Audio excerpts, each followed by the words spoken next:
All right, welcome to the December 12th, 2023, 6:30 p.m. City Council meeting. We do have a quorum, so I'll call this meeting to order. Would you please join me in a moment of silence?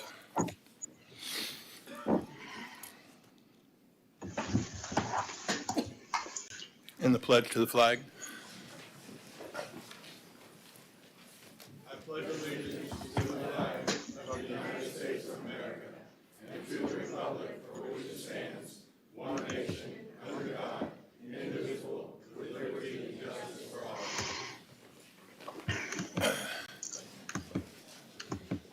City Clerk, would you please read the rules to speak? Yes, sir. Individuals wishing to speak on agenda items must complete a sign-up card prior to the item being introduced. Those wishing to speak on quasi-judicial public hearings must complete a sign-up card and sign the oath. Sign-up and oath cards are available on the table. Individuals wishing to speak on non-agenda items may do so under petitions from the public present. This opportunity is offered twice in the meeting, and individuals may speak at either the first or second petitions, but not both. No sign-up card is required. Citizens shall not comment on any issue more than once during the meeting. All comments except petitions and requests must address the pending issue, and citizens will be given 3 minutes to speak on all items. Citizens wishing to speak on the consent agenda must submit a sign-up card identifying the items of interest. Each speaker shall be limited to 3 minutes to speak on the entire consent agenda. All sign-up cards and exhibits being submitted to City Council shall be placed in the box on the table. Thank you very much. Can I get approval of the minutes of the regular City Council meetings on October 10th, 2023 and November 28th, 2023? So moved. Second. I've got a motion and a second. All those in favor say yes. Yes. Opposed? Minutes carry. City Manager. Good evening, Mayor, Vice Mayor, and Council. We have some administrative housekeeping to do in reference to the agenda. First one is staff would like to table item 9A, which is ordinance number 50-2023, wireless and rights of way, to the first meeting in January, which is 9 January 2024. Move to table item 9A to January 9th, 2024. Second. Motion and a second. All those in favor say yes. Yes. Opposed? Tabled. And the second housekeeping would be to item 16A, which is the update to City Council on the status of litigation involving Speak Up Titusville, Inc., and move that to the beginning of new business.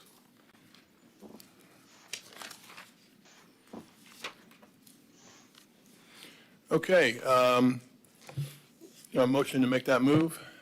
Move item 16A to the beginning of new business. Second. Motion and a second. All those in favor say yes. Yes. Opposed? Moved. City Manager. On to special recognitions and presentations. Item 5A is a proclamation of the National Homeless Persons Memorial Day. And Mayor, I'll read with your permission the proclamation for the record before the presentation. Official proclamation of the City of Titusville, Florida. Whereas homelessness has caused or hastened the deaths of inadequately housed low-income persons in Brevard County, and whereas the spirit of the holiday season of giving provides the opportunity for affirmation and renewal regarding the commitment to end homelessness, and whereas December 21st, the first day of winter, is the longest night of the year, has been designated as the National Homeless Persons Memorial Day by the National Coalition for the Homeless, and whereas the Brevard Continuum of Care Coalition has planned countywide memorial events recognizing homelessness people who have died in our county, and whereas in this season of generosity and sharing, citizens of Brevard County are encouraged to commit themselves to promote compassion and concern for fellow citizens, especially those who are poor and homeless. Whereas in remembering those who have died on our streets, in emergency shelters, and in condemned or abandoned properties from ailments or conditions directly related to homelessness, and cause the end of homelessness is kept urgent as the collective commitment to preventing such deaths in the future. Now, therefore, be it resolved that I, Daniel E. Diesel, by the virtue of the authority vested in me as mayor of the City of Titusville, Florida, do hereby proclaim December 21st, 2023 as National Homeless Persons Memorial Day, signed Daniel E. Diesel, Mayor. Thank you so much.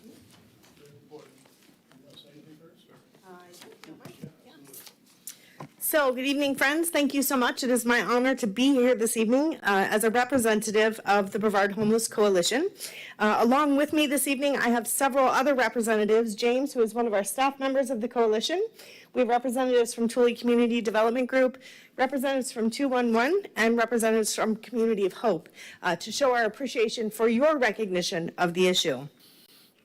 So first, thank you for your support in declaring this day as National Homeless Persons Memorial Day.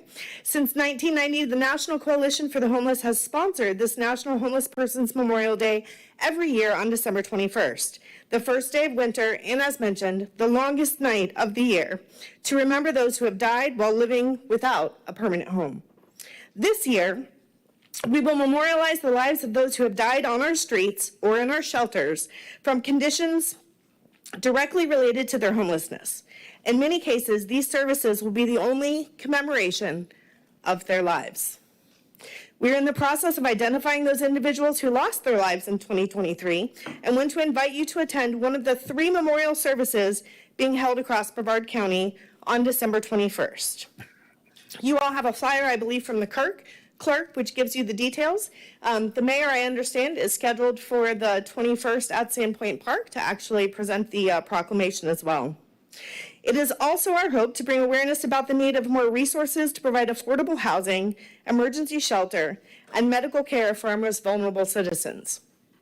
You would be amazed at the number of families that are paying to stay in short-term hotels ridiculous amounts of money because they simply cannot come up with first, last, and security deposit to be in a permanent home.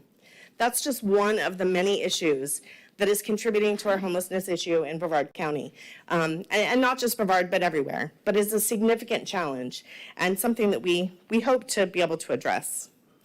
Our 2023 point-in-time count, essentially a homeless census for Brevard, revealed that over 1,000 persons were at that point experiencing homelessness. That may not sound like a lot, but it was a 15% increase from the year prior. It's the highest count we have seen since 2015 in Brevard County. This is a growing problem and one that we as a community share together. While we hope that everyone has compassion for individuals facing homelessness, the reality is even if you don't have compassion, you must as community leaders realize the impact that it has on our economy, our growth, our property values, and our quality of life in Brevard County. But we at the Coalition have a plan. Our 2023 to 2026 strategic plan, Housed in Healthy Brevard, we've set forth strategies to reduce the number of individuals and families experiencing homelessness and to prevent homelessness from occurring in the first place, which is key. So much easier to stop it from happening than to turn it around once it has. We're aiming to build 1,200 units of housing with supportive services for our chronically homeless residents. Thank you to the City of Titusville for approving Community of Hope's Hope Hammock project, which will bring 10 affordable housing units to the community. And that's huge, but we have to keep trying. I don't know if you all are aware, but the way that the funding works when it comes into the Homeless Coalition, there are lots of strings attached, much like your federal funding has many strings attached. And one of the things that really blew my mind when I came on the board at the Homeless Coalition was we have families in Titusville who must be sent down to South County to go to a shelter because we have no family shelters available for them. But because there's a shelter available in South County, federal funding won't pay for us to give them options to stay here in Titusville, which is a drain on our system in so many ways. Part of the reason they asked me to be on the board at the Coalition is because of my knowledge about students and homelessness. And when that happens, schools are required to bus that student from Palm Bay back to their home school in Titusville. So it just creates a drain on the system in so many different ways, and we just have to continue to try to work and provide more opportunities, especially on the north ends. Together, though, we can make homelessness rare, brief, and non-recurring for Brevard's residents through a regional coordinated approach. Finally, each year we conduct the point-in-time count. In 2024, the count will be held on January 25th. There are many ways to be involved, and we want to invite you to participate. There's also information, the point and time count in the brochure that you all were handed.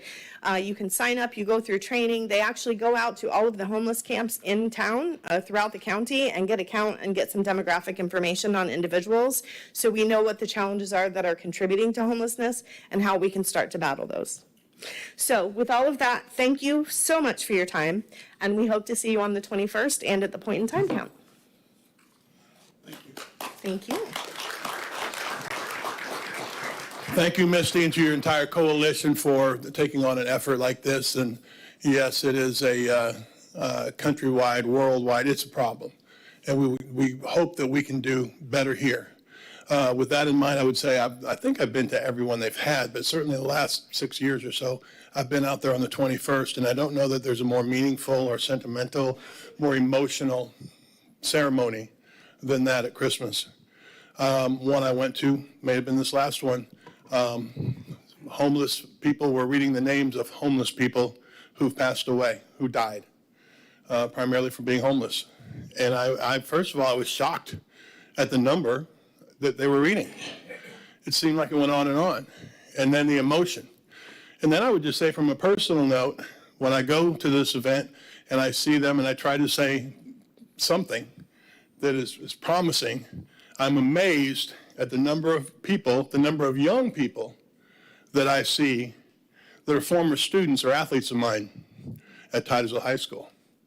That part was a bit of a shocker. It's home, and we need to do our best. Thank you guys very, very much. Thank you.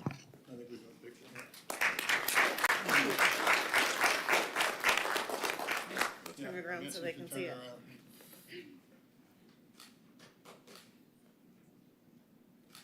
Thank you guys again. Thank you.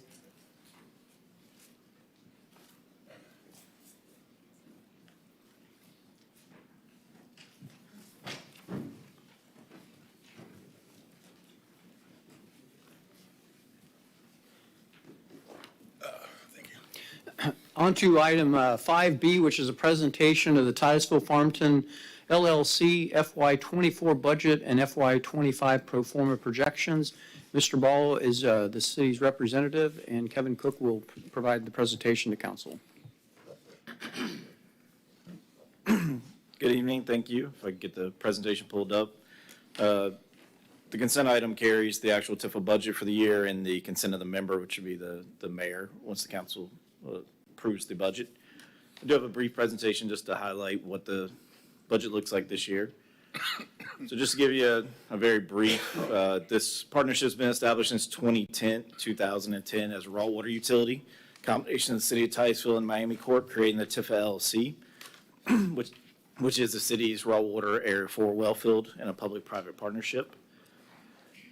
As the city manager mentioned, Mr. Ball is the city representative and Robbie Lee is the current representative for Miami Corporation.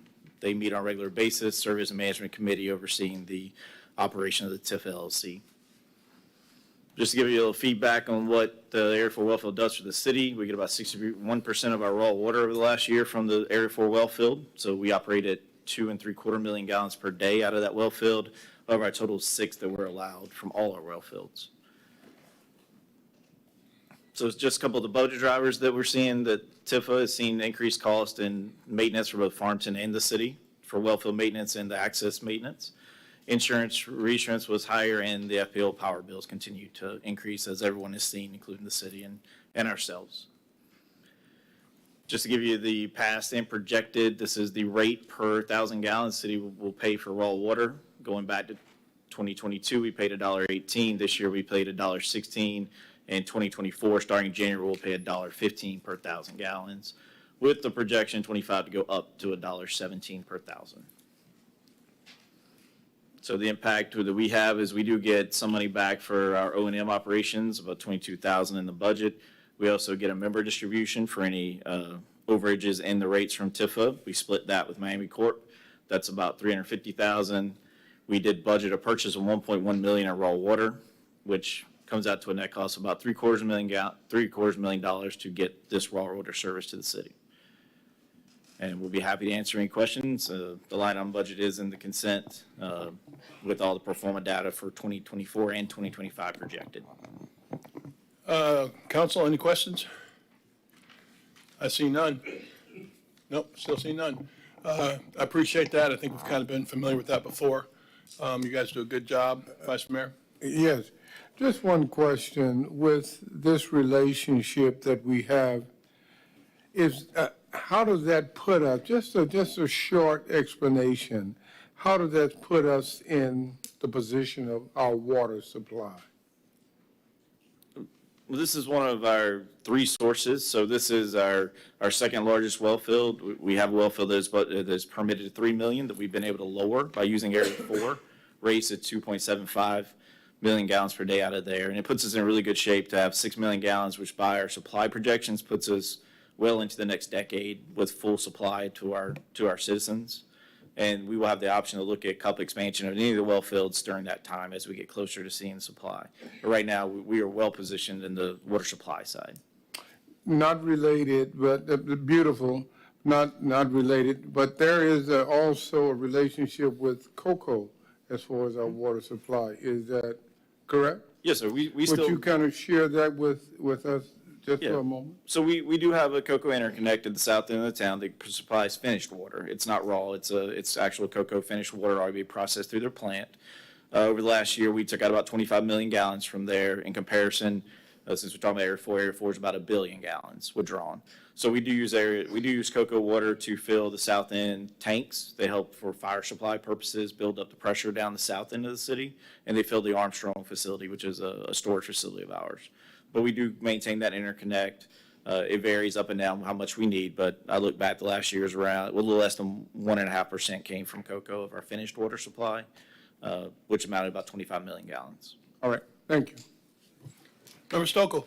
Yes, I asked this question in my one-on-one, but just to clarify, do we have anything to be concerned about with the supply from this well field in terms of the growth and development that's happening north of us and them using that water, like access to this water? No, the partnership we have that guaranteed amount on a 10-year cycle revolving. Okay. So certainly, I think in the future, if Miami and the Corbett's develop their properties and they go in that route, they may ask for an expansion of the well field for their purposes. But, from our standpoint, the agreement is we have a set agreement that we have a 10-year cycle of 2.75 million gallons available to the city for Okay. exclusive use. Okay, perfect, thank you. Any other questions? All right, thank you very much. City Manager. On to boards and commissions, item 6A, which is the North Brevard County Hospital District Board. The terms of member Herman Cole Jr. expires on 31 December 2023. He has expressed his willingness and desire to continue to serve on this board for a 4-year term to expire on 31 December 2027. There are currently no other applications on file for your consideration. Mr. Danny Aton was appointed for a 6th seat by the Brevard County Commissioners on 14 November 2023 for a 4-year term to expire on 31 December 2027. This appointment is subject to confirmation by City Council. So there's 2 actions to take. It's to reappoint Mr. Cole and to confirm Mr. Aton. 2 separate. All right, council, anything? None? Call the cards. Stan Johnston.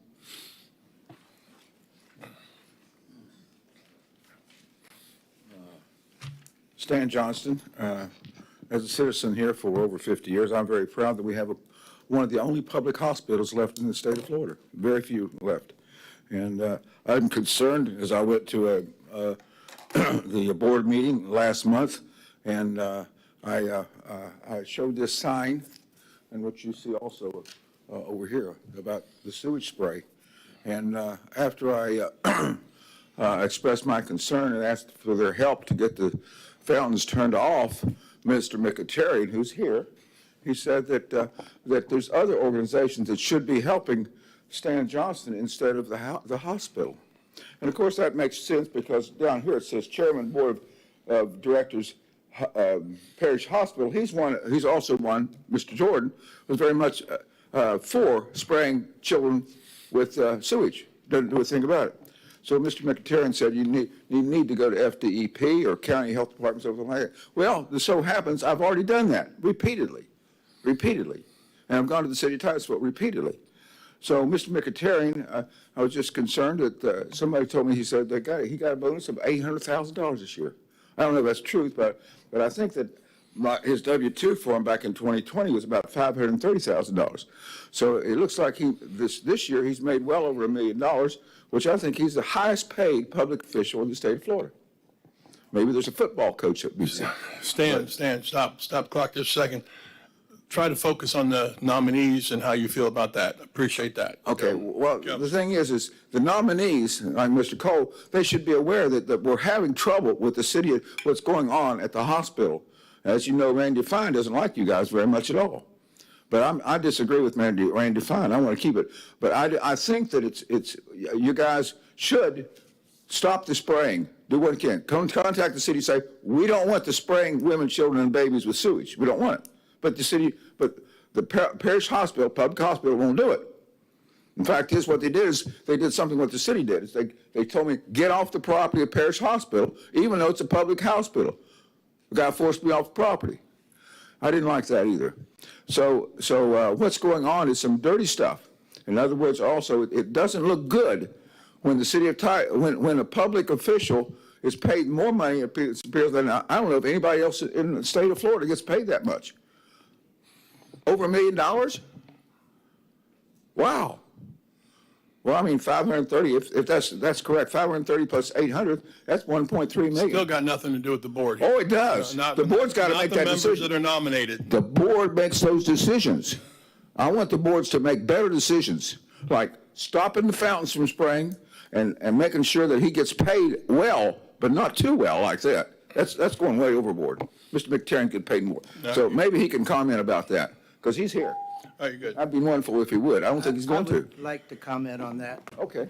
As a member of Parish Medical Center Board for the last 24 years, it irks me to hear false information being given out. Mr. McIntyre did not get an $800,000 bonus. It was the Port Authority Commissioner, as it appeared in the paper today. So when you give facts, you need to give correct facts. Thank you. Thank you for correction. Now, that's what I needed. That's what I needed, because that's what I was told. Thank you for correcting me. All right, no more cards? All right, Member Nelson. Move to reappoint Herman Cole to the North Brevard County Hospital District Board. Second. Motion and a second, roll call vote. Member Cole, I'm assuming you won't be voting? I am. Are voting? No financial interest, so I will vote for Okay. myself, yes. Member Cole, yes. Member Nelson? Yes. Mayor Diesel? Yes. Vice Mayor Robinson? Yes. Member Stokel? Yes. Passes unanimously. We move on to the second one. Move to confirm the membership of Bart Gagins to the North Brevard County Hospital District Board. Yeah, it's Dana Aton. Dan Aton, excuse me. I'll second. Sorry about that. I'll second. Motion and a second, roll call vote. Member Stokel, you? Member Nelson? Yes. Mayor Diesel? Yes. Vice Mayor Robinson? Yes. Member Stokel? Yes. Member Cole? Yes. Passes unanimously. City Manager. On to item 6B, which is the North Brevard Economic Development Zone Dependent Special District Board. Reappoint 2 regular members to the North Brevard Economic Development Zone Dependent Special District for a 4-year term to expire on 31 December 2027. Mr. Gatkins and Mr. Mount have expressed their willingness and desire to serve on this board as the City Council's appointees with their term to expire on 31 December 2027. All right, council, anything on those appointments? I'm assuming we'll do it the same way we did it last, 2 separate votes, yes? Call the cards. Stan Johnston? Now, Stan Johnston, you guys know that I'm interested in sewage because, by the way, I just got out of jail for making a sewage sample here in Titusville, and it was a false arrest, but it affects the economy when I can't do my job and as a professional engineer and so forth. So I'm glad we have this economic development zone, but I'm concerned with this very fact here. The fact that this affects our economy right here, spraying women and children that the city does, the Water Resources does, that Parish Medical Center will not respond to, that you guys won't respond to, that FDEP will not respond to, that the county health department will respond to. But right now, everybody understands that the city is being sued for I don't know how much because of a paralyzed boy. And that, stop the clock, North Brevard Economic Zone, 2 nominees. Exactly. For nothing. Let's In move other on. words, Run it. they need to take a look at what's going on in the river. And that's a big thing that with our economic development. All right, thank you. Thank you. All right. Go Tigers. All right, any other cards? Council, Member Nelson. Okay, move to reappoint Don Mount and Bart Hitchens to the right board. I'll second. I've got a motion and a second. Roll call vote. Mayor Diesel? Yes. Vice Mayor Robinson? Yes. Member Stokel? Yes. Member Cole? Yes. Member Nelson? Passes unanimously. We good? All right, City Manager. Petitions and requests. Petitions and requests from the public. Oh, well, we got several.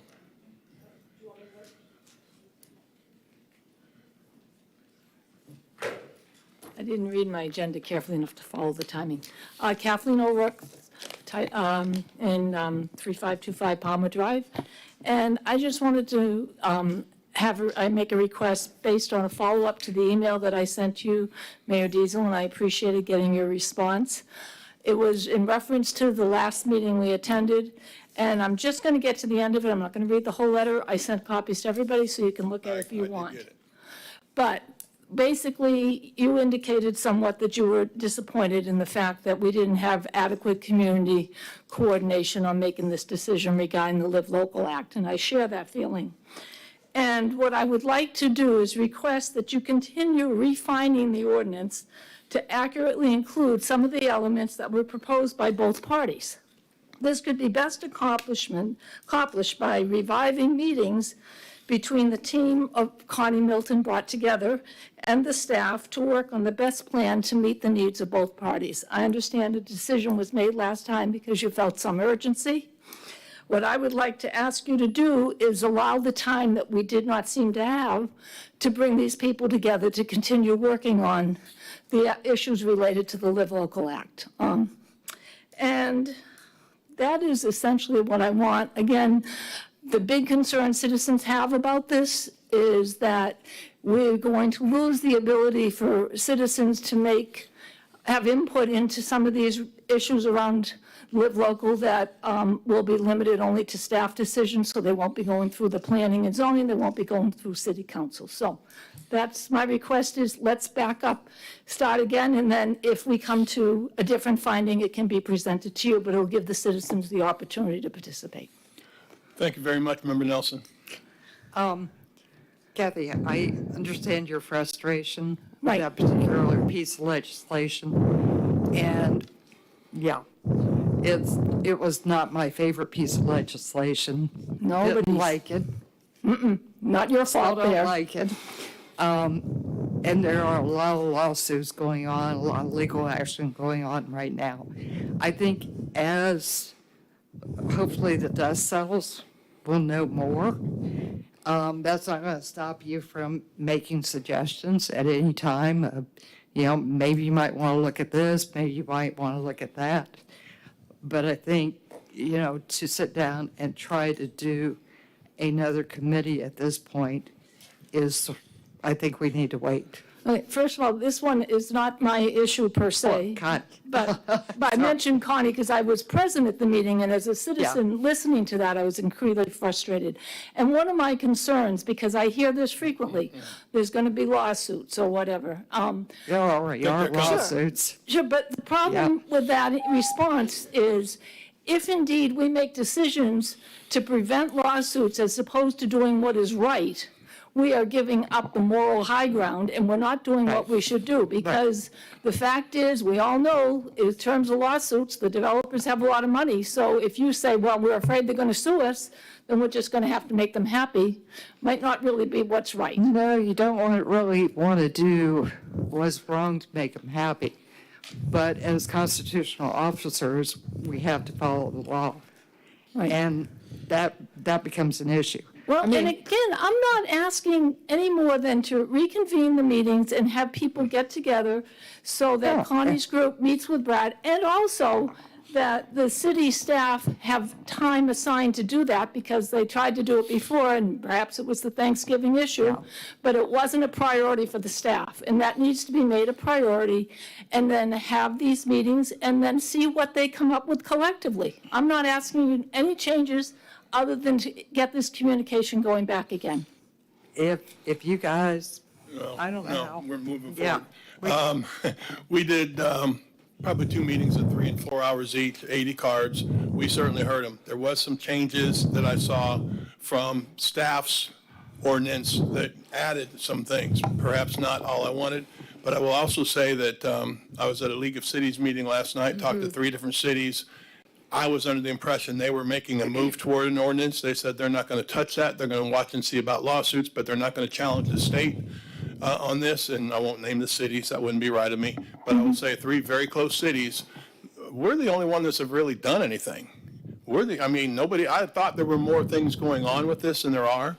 And then the people I talked to, city managers and mayors, they said, we're not going to touch that thing. But they are stepping back to see what's going to happen. This isn't going to stay still. Watch in the next 6 months how many lawsuits happen and see what happens. So we'll keep our eye on it, and I certainly feel like we put some listening in there. So thank you very much, and I always like to hear from you. Thank you. All right, thank you. Next, wait, there's no cards for this. Petitions and requests, anybody else? Come on up. You going to sing? Do you want me to? No, don't do it, but I will tell you what, I have heard you sing at my school. Really? It's a long story. Long story. I don't have a speech for you guys today. I prepared one. Name and address, please. Melinda Villain, 236 Acorn Drive. I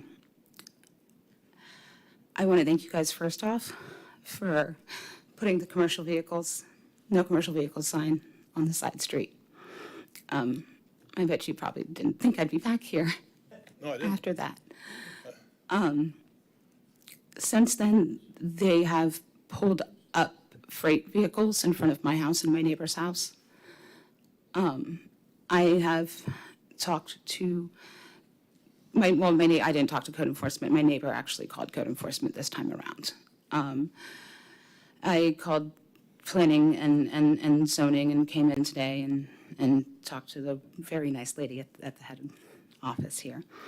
And I also had the cops called on me today. And all 3 things were told that I have no recourse, that it is perfectly okay for a business in the commercial zone to pull up, deliveries into the residential zone. There's nothing that says anything against it. I was told today by the police officers I should just let it happen. It's only 5 minutes. What does it matter? I have no recourse now. You would think that living in a residential zone that you would be protected from business uses, commercial uses, and deliveries are a part of a commercial use, but I was told by code enforcement, that because they have whatever that the business tax plan, whatever they have, application, that all of their uses and everything conform because you guys said so. When I looked at your application, the one that's online, and you might have one that I don't know about, there's no space there for deliveries and what you plan to do to get goods delivered to your business. So there's no recourse at all. We don't have anything. I did talk to neighbors that are directly affected by this. I did not talk to my whole street, but I talked to the property owners that are directly affected by this to let them know that this was going on. And I was told today by the officer that came that I shouldn't petition my neighbors because it would be like coercing them. So I have letters from them, but I don't even know if I should give them to you. So guys or not. let me ask you, we're down 10 seconds. If you need, we'll converse here real quick. Obviously, I'm very familiar with the first part. Mr. Cook, maybe you can answer this. How did we react? Did we not put some signs up there? Yes, the alleyway is signed for no commercial vehicle. So the alleyway off Acorn, in between the two houses is signed. And thank that you so much. Thank no you. commercial vehicle access. So we that track. reacted to that, and Yeah. now what, is it the same alley, or are they on the No, they're pulling onto Acorn in front of my house and my neighbor's house, directly to the east of. Did they go away for a while and now they're back? No, it started, I did the contact form because I don't have anybody's direct email address, and I messaged on Facebook the first time it happened, which was at the end of November. And it's happened yesterday and today. It happened 2 weeks ago. Is there a zoning issue or something that there's nothing that can be done by, unless we do something with zoning? I don't know. Brad, clearly the issue appears to be big trucks that shouldn't be down a small street. 53-foot And trailers. apparently, is that zone commercial? Everything around my house to the center of the street is zoned residential. From the side street is half zoned residential, half commercial, and then it kind of makes a little weird cut between the commercial for North Brevard Charities into their residential. So basically, it follows the alleyways of it being half residential, half commercial, but past everything around my property is what starts the residential for the rest of the street. And then it starts residential on the other side of the alleyway, on the other side of Acorn. It starts Acorn. Brad, can you residential. comment on that at all, or do you need to sit and talk with you for a while first, or what? I thought we took care of that, both the signs, nothing in the alleyway, but now it's not the alleyway, now it's the street. And basically what I'm being told is, as somebody in the residential zone, we have no recourse at all from what the business wants to do. As long as the city says, okay, well, they have their business plan or their tax plan, and this is what the plan we gave us, and they okayed us, you know? So that means that's your whole city. That's not just my street. That is everybody All who right, lives let's close talk to to somebody who can answer that. a residential zone. Mr. Parrish, can you comment on that? The properties immediately west of that alleyway, which are between Hopkins and the alleyway, are in the IRCN, the Indian River City Neighborhood Zoning District, and in that district are two sub-districts. That area between the alley and Hopkins is the sub-district commercial. The area east of the alleyway, which starts with your property, is the sub-district residential. So Acorn Drive is a local road. Appears to me, it sounds like a commercial delivery truck is parking temporarily along Acorn to provide deliveries to the rear of a commercial building adjacent there. To a shed, not their standalone building, to a shed in their backyard. But to answer your question, those are the two, that's how the zoning is set up on this area. So, okay, so there seems to be some commercial, residential mix there. We thought we took care of that the first time with signs, you can't be there. Apparently, that's not the case. Is that truck illegitimate or legal, I guess is the word, to be where that truck is? Unloading to a shed. I'm not there, but that's what I'm hearing. I have what your code enforcement sent my neighbor, if you would like to know what code enforcement is Well, told. let me hear them Yeah. over here first. So we don't have restrictions on local streets for what type of truck can travel down them. For instance, we don't restrict commercial vehicles delivering furniture to a neighborhood subdivision. You know, it's a local street, it's functional, it can be used for delivery trucks, Amazon, UPS, FedEx, all our delivery functions that go to residential neighborhoods. Our solid waste vehicles traverse every city street and state and county street. So these roads aren't signed for no commercial vehicles. They're not weight restricted, they're not axle restricted. The signs we placed on the alleyway was a request to avoid a large truck in a place that would be deemed to be unsafe for people using the alleyway. So we restricted the use on an alleyway. But now that we get into a functional street where it does have pass-through traffic and other businesses, we don't have any restriction on those streets, what vehicles can use those streets. And that's what the code officer who sent my neighbor said, is because of what you guys have as your delivery ordinances, your variances for stopping on a street, there's delivery ordinances for it. And what is happening right now follows under those delivery ordinances because it's a public street, even though I think everybody has that assumption that if you're zoned residential, you're residential and no commercial businesses or uses should happen there. You know, I think everybody has that assumption, but I guess that's what happens when you assume. Any ideas over there or up here, Member Stokel? Yeah, the only thing I can think of is because this residential is so close to commercial, what I'm hearing is they're allowed, just if we get Amazon deliveries and whatnot, like they're allowed to come and do like for a short-term period, but they cannot be like staying there and parking there for long periods. So are we having issues Your with code this? ordinances say they can be up there for up to 10 hours if they're actively delivering. Not that that Okay. ever really happens. Okay, Unless it's an okay. construction thing or something like that. And the thing is I said to the officers today, I said, if they were on the commercial side of the street, I wouldn't really have any recourse because that's commercially zoned. You know? Is that possible to do with where they're trying to deliver to the shed? If to they be there, or if they used, if it was coming in a FedEx truck, a small one, a box Smaller truck, or truck. something like the North Brevard. And that's the thing is, I don't want Acorn really to have any sort of restrictions on any commercial vehicles because of North Brevard Cherries. You know, I have a good relationship with them. They do wonderful work in their community, and I don't want to limit them. Right. So, I guess what kind of, what's your request? What would you like to see, or what? There needs, I mean, right now, there's no recourse for any of your residents who are close to a commercial zone. And I know I'm probably not the only one in the city who is close to a commercial zone.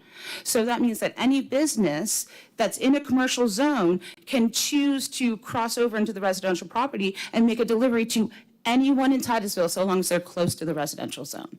And that just doesn't seem right. So maybe look at having them use smaller vehicles or not, or staying on the commercial side. And according to the Indian River, neighborhood plan, it says, commercial uses and deliveries are a part of commercial uses. Right. It's part of conveyance of Right. goods. Yeah. Should only be on, you can, 50 Hopkins, US 1, and like there's one street at the very end of Indian River City neighborhood that's like basically all commercial. Okay. I think we would probably need a little more information on that in a little report, but let me ask you, how often do they come down the street? They've Several times a day? This week, so far, they have come down Monday and Tuesday. The last time they came down was 2 weeks ago. I watched the truck today pull onto Hopkins. He went into their business and said, hey, they said, no, pull around. And that's actually why they called the police on me, is because I went to the truck driver and asked him if he had a delivery on Acorn.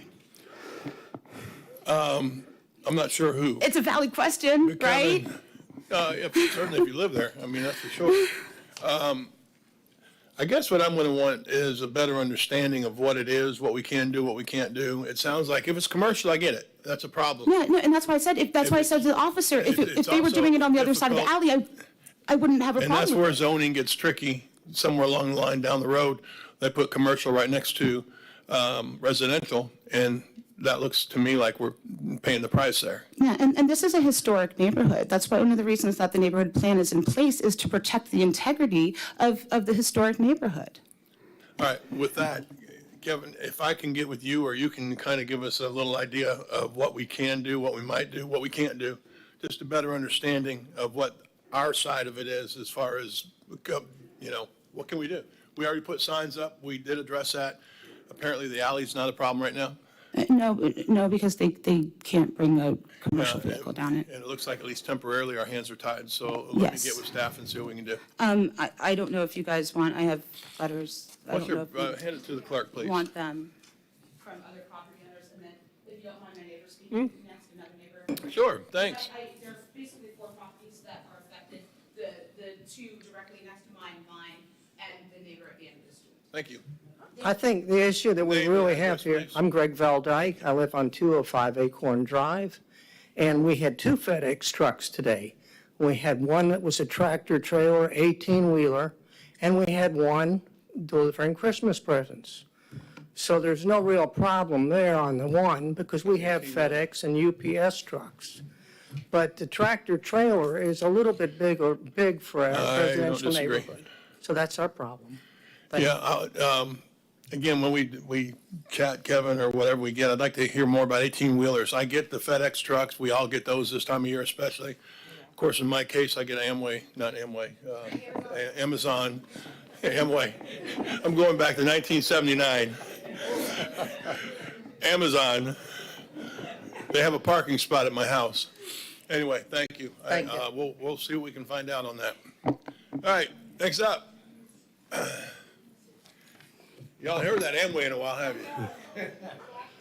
Good evening, all. Woody Rice, 505 Indian River Avenue. And I'm here tonight because of a P&Z member Faison. And Member Faison was always concerned about affordable housing and why there were very few developers that were offering that product. And he was very consistent about that. And it got me wondering. And so I looked back and I looked at my city council experience, my city engineer experience, my development experience, and my P&Z experience.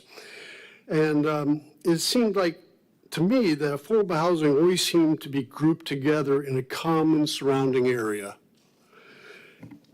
What does that do for the individual or the family that are struggling to get ahead?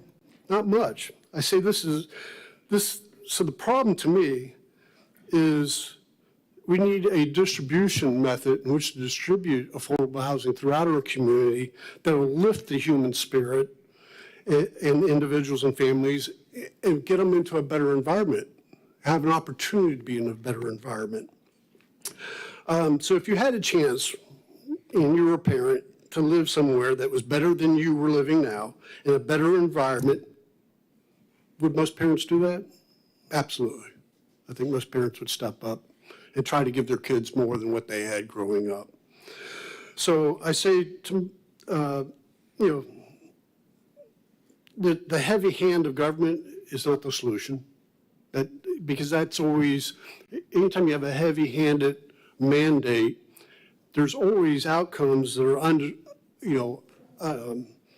unintended results.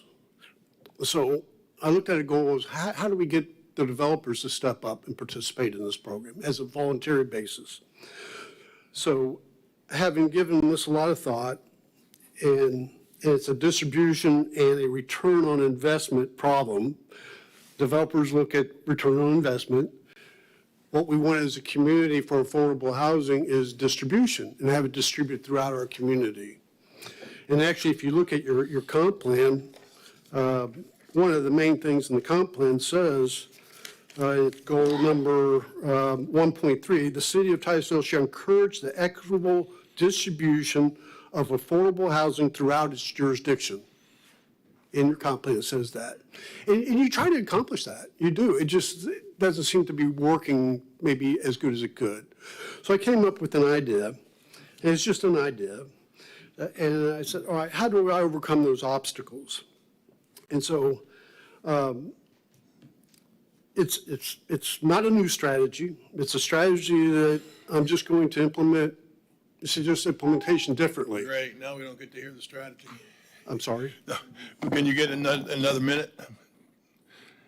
I'm sorry, I'm hearing impaired, so I can't hear. Two 2 minutes, yes? Yes. All right, hear the strategy. The strategy can work for single-family homes, multifamily homes development. By using a density incentive on a voluntary basis, then developers could meet the affordable housing distribution target at the same time of minimizing costs of the affordable housing construction. So how does that work? So say if Mr. Developer had 10 acres of land and it was zoned for 10 units per acre of density in the current regulations, you say, all right, Mr. Developer, what if we allowed you to go above the 10 units per acre by 10%? It could be 5%, it could be 10%, it could be 15%. And you get 11 units per acre. But for that trade-off, the 10 extra units you're getting on that property have to be affordable housing. Okay, so now you have your Class A apartment complex, or what have you, and then you have a mix in there of 10 units that are affordable. This gives this gives 10 families an opportunity to live better in a better environment than they would have in that development, because there was no affordable housing in that development. It helps spread the distribution of affordable housing to the community. The developer has 10 additional units to help distribute cost and improve the return on the investment. The affordable unit must be distributed throughout the development, not isolated to one area of the building. So what we don't want is Mr. Developer putting all the affordable housing in one building off in the corner. We want to distribute throughout the development. These units could be downsized, have different product finishes, et cetera, to keep the units more affordable. Those individual families that qualify for the affordable units get all the same amenities. They get use of the pool, clubhouses, common spaces, and a great environment. Most importantly, the families get a lift in the human spirit of living in an environment that's much better than what they could typically afford. This is just a possible solution of affordable housing distribution based on one individual's words and another individual's idea. So it's just an idea. I just throw it out there. You guys have a plan and a vision for the city.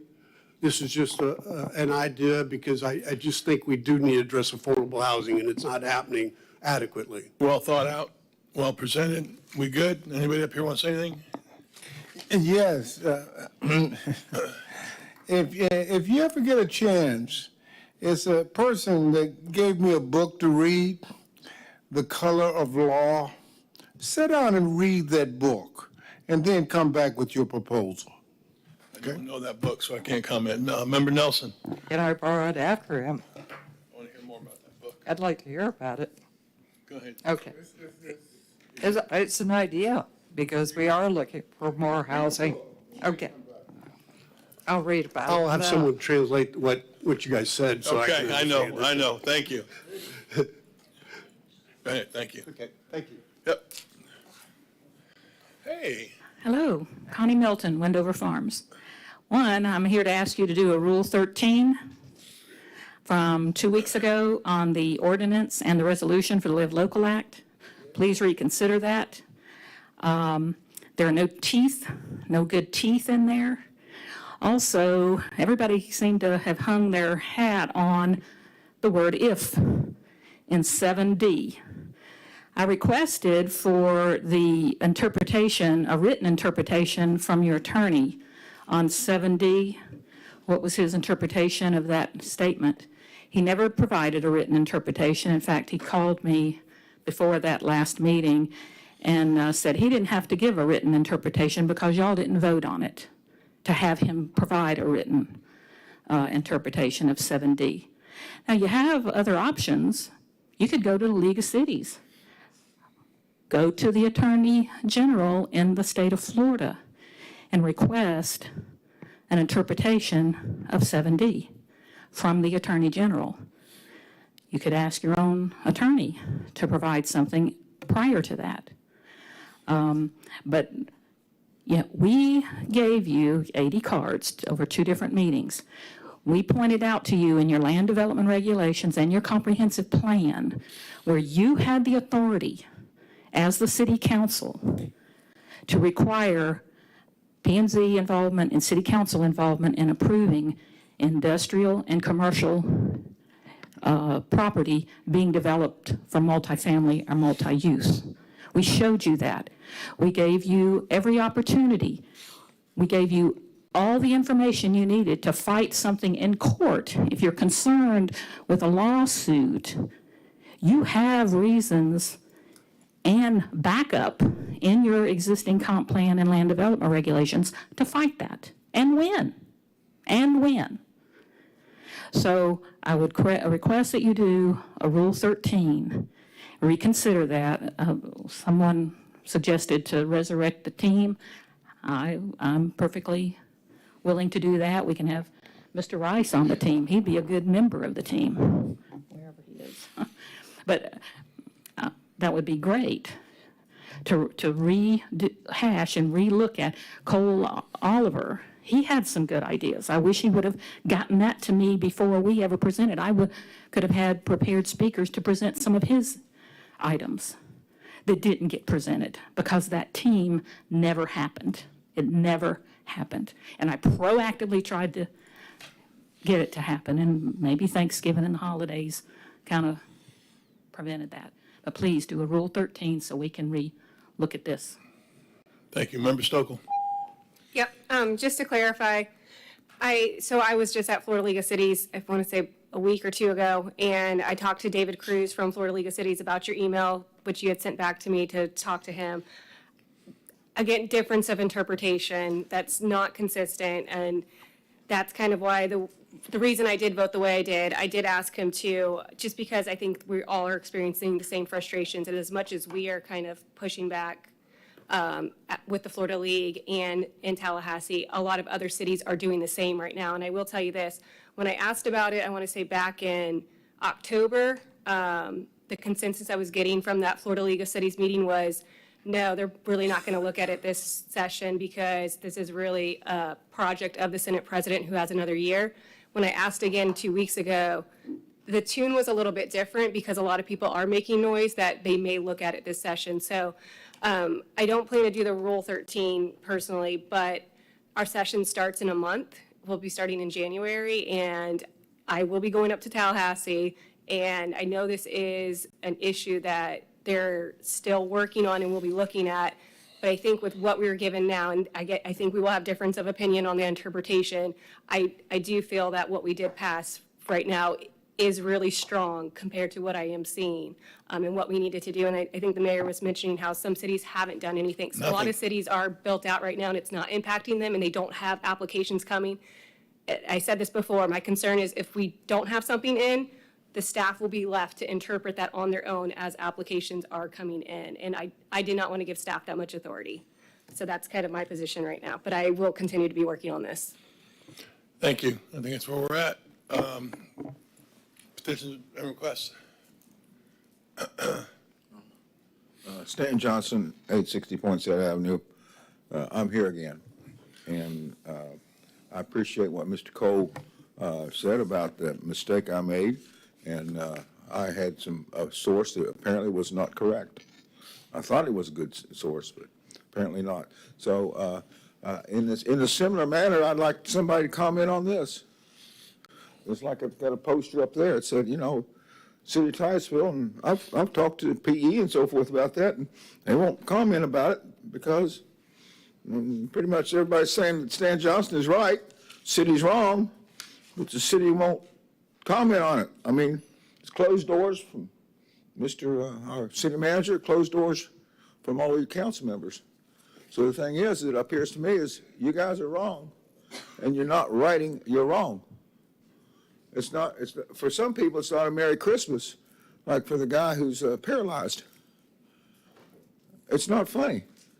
So I'm asking you guys to think about what's going on. Okay? All right, let's just pray about it. Lord, just help us to do your will in this. I mean, something's wrong here, and it looks wrong to me. So nobody's correcting me. So Lord, we just pray for something good to happen here, because it's not good happening. Now that's about all I'm going to say. But I am concerned that the city manager and the chief of police have been going to my church and making up some rumors and some bad rumors about me, and they won't tell me what these are. But my pastor has told me that city manager and chief of police have met with him, and he won't tell me what they've said. But I've got some bad, dirty rumors about me already. So I don't think that you should allow him to do that, city manager or the chief of police. I don't appreciate being arrested and put in jail either. Thank you. Thank you. Petitions requests. City manager. On to consent agenda items A through G. City Council, are there any questions of staff on consent? I see none. City Council, do you want to pull any consent agenda items for further discussion? I see none. City Clerk, are there any cards on consent agenda items A through G? One card. Mr. Mayor, I'd like to read the titles for the record. Thank you. Consent agenda item 8A, approve amendment to the 401A and 457B retirement plans. Consent agenda item 8B, approve the purchase of Ross model number 14 surge relief back pressure sustaining control valve. Consent agenda item 8C, appropriate the forfeiture funds for single source purchase of Clearview AI Search Pro. Consent agenda item 8D, authorize the mayor to execute the Economic Development Strategic Plan Memorandum of Understanding with East Central Florida Regional Planning Council. Consent agenda item 8E, approve the Titusville Farmington Tiffa LLC FY 2024 budget and FY 2025 pro forma projections. Consent agenda item 8F, approve the award of task order number KHW002 for the review of the area of critical concern for hazardous waste manual. And consent agenda item 8G, approve the award of the contract of the Garden Street pedestrian bridge maintenance. All right, thank you very much. Council, anything you want to add? Question, say? On the card, who is it and what ones are they going to talk about? Stan Johnston for 8B, C, D, F, and G. Wow. That's you, Stan. Yeah, absolutely. It'd be nice if you give me more time. Tell me again? It'd be nice if you give me more time. These are pretty serious issues. you Now, got this is like a handout 5. you guys had. There's a handout I've given you last at the CRA meeting. So you use that same handout, and Wanda has hers. So this goes for numerous items. It actually was also for the last item of petitions and requests from public. Okay.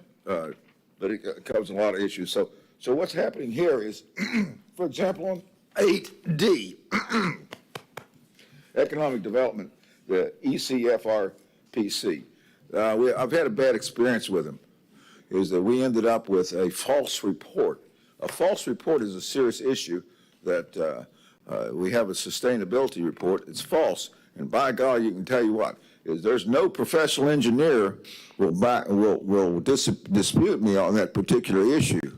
Now, you can have some city manager or football coach disagree with me, but you're not going to have, and an attorney disagree, but you're not going to have a professional engineer disagree with me, because this city of Titusville has issues with sustainability. It is not resilient. For example, in the stormwater master plan and so forth. Like I've showed you the picture many times about the clogged, what I call floodways, but somebody else will call them canals. So anyhow, that's one of them. That's 8D.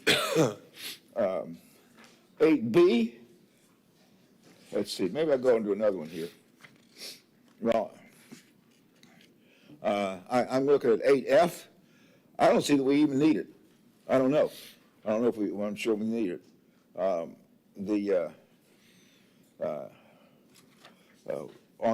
8B, I'm concerned with the water resources. What the heck are they doing? Is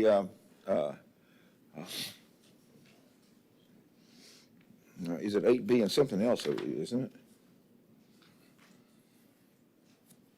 Okay, well, mainly 8B is that I'm against what the water resources is doing because there's so many nonsense and dishonesty we're coming from. Like, for example, sewage spray, this right here, and clean water, City of Titusville against clean water.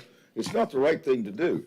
We need to have clean water. We don't need to spray people with sewage and say somebody from FDEP said it's okay, because it's not right. It's just not right. So I've given you this this list here, and it goes on and on and on about what's going on in the city that you're not making improvements in, and it's not nice. So I would like you guys to seriously, it's a disservice to the community what you're doing on this spraying and other things. So change. Thank you. Thank you. No more time, I guess. Any other cards? Motion, motion? Move to approve consent agenda items 8A through 8G. Got a motion from Member Nelson, Second. second from Member Cole, roll call vote. Vice Mayor Robinson, Yes. Member Stokel, Yes. Member Cole, Yes. Member Nelson. Yes. Mayor Diesel. Yes. Consent agenda passes. City Manager. We are on to item 9B, which is ordinance number 56, 2023, amending the service fees for dishonored checks. And I will read the ordinance 5623, an ordinance of the City of Titusville, Florida, amending the Code of Ordinances by amending Section 2-161, service fees for dishonored checks, to amend the service fee by providing for incorporation into the code, providing for repeal of conflicting ordinances, providing for severability, and an effective date. The code, Section 2-161, provides the service fee for collection of a dishonored check, draft, or other presented to the city. Florida Statute 166.251 authorizes municipalities to establish service fees consistent with the fees outlined in the statute. The proposed ordinance will update our fee schedule to incorporate statutory references.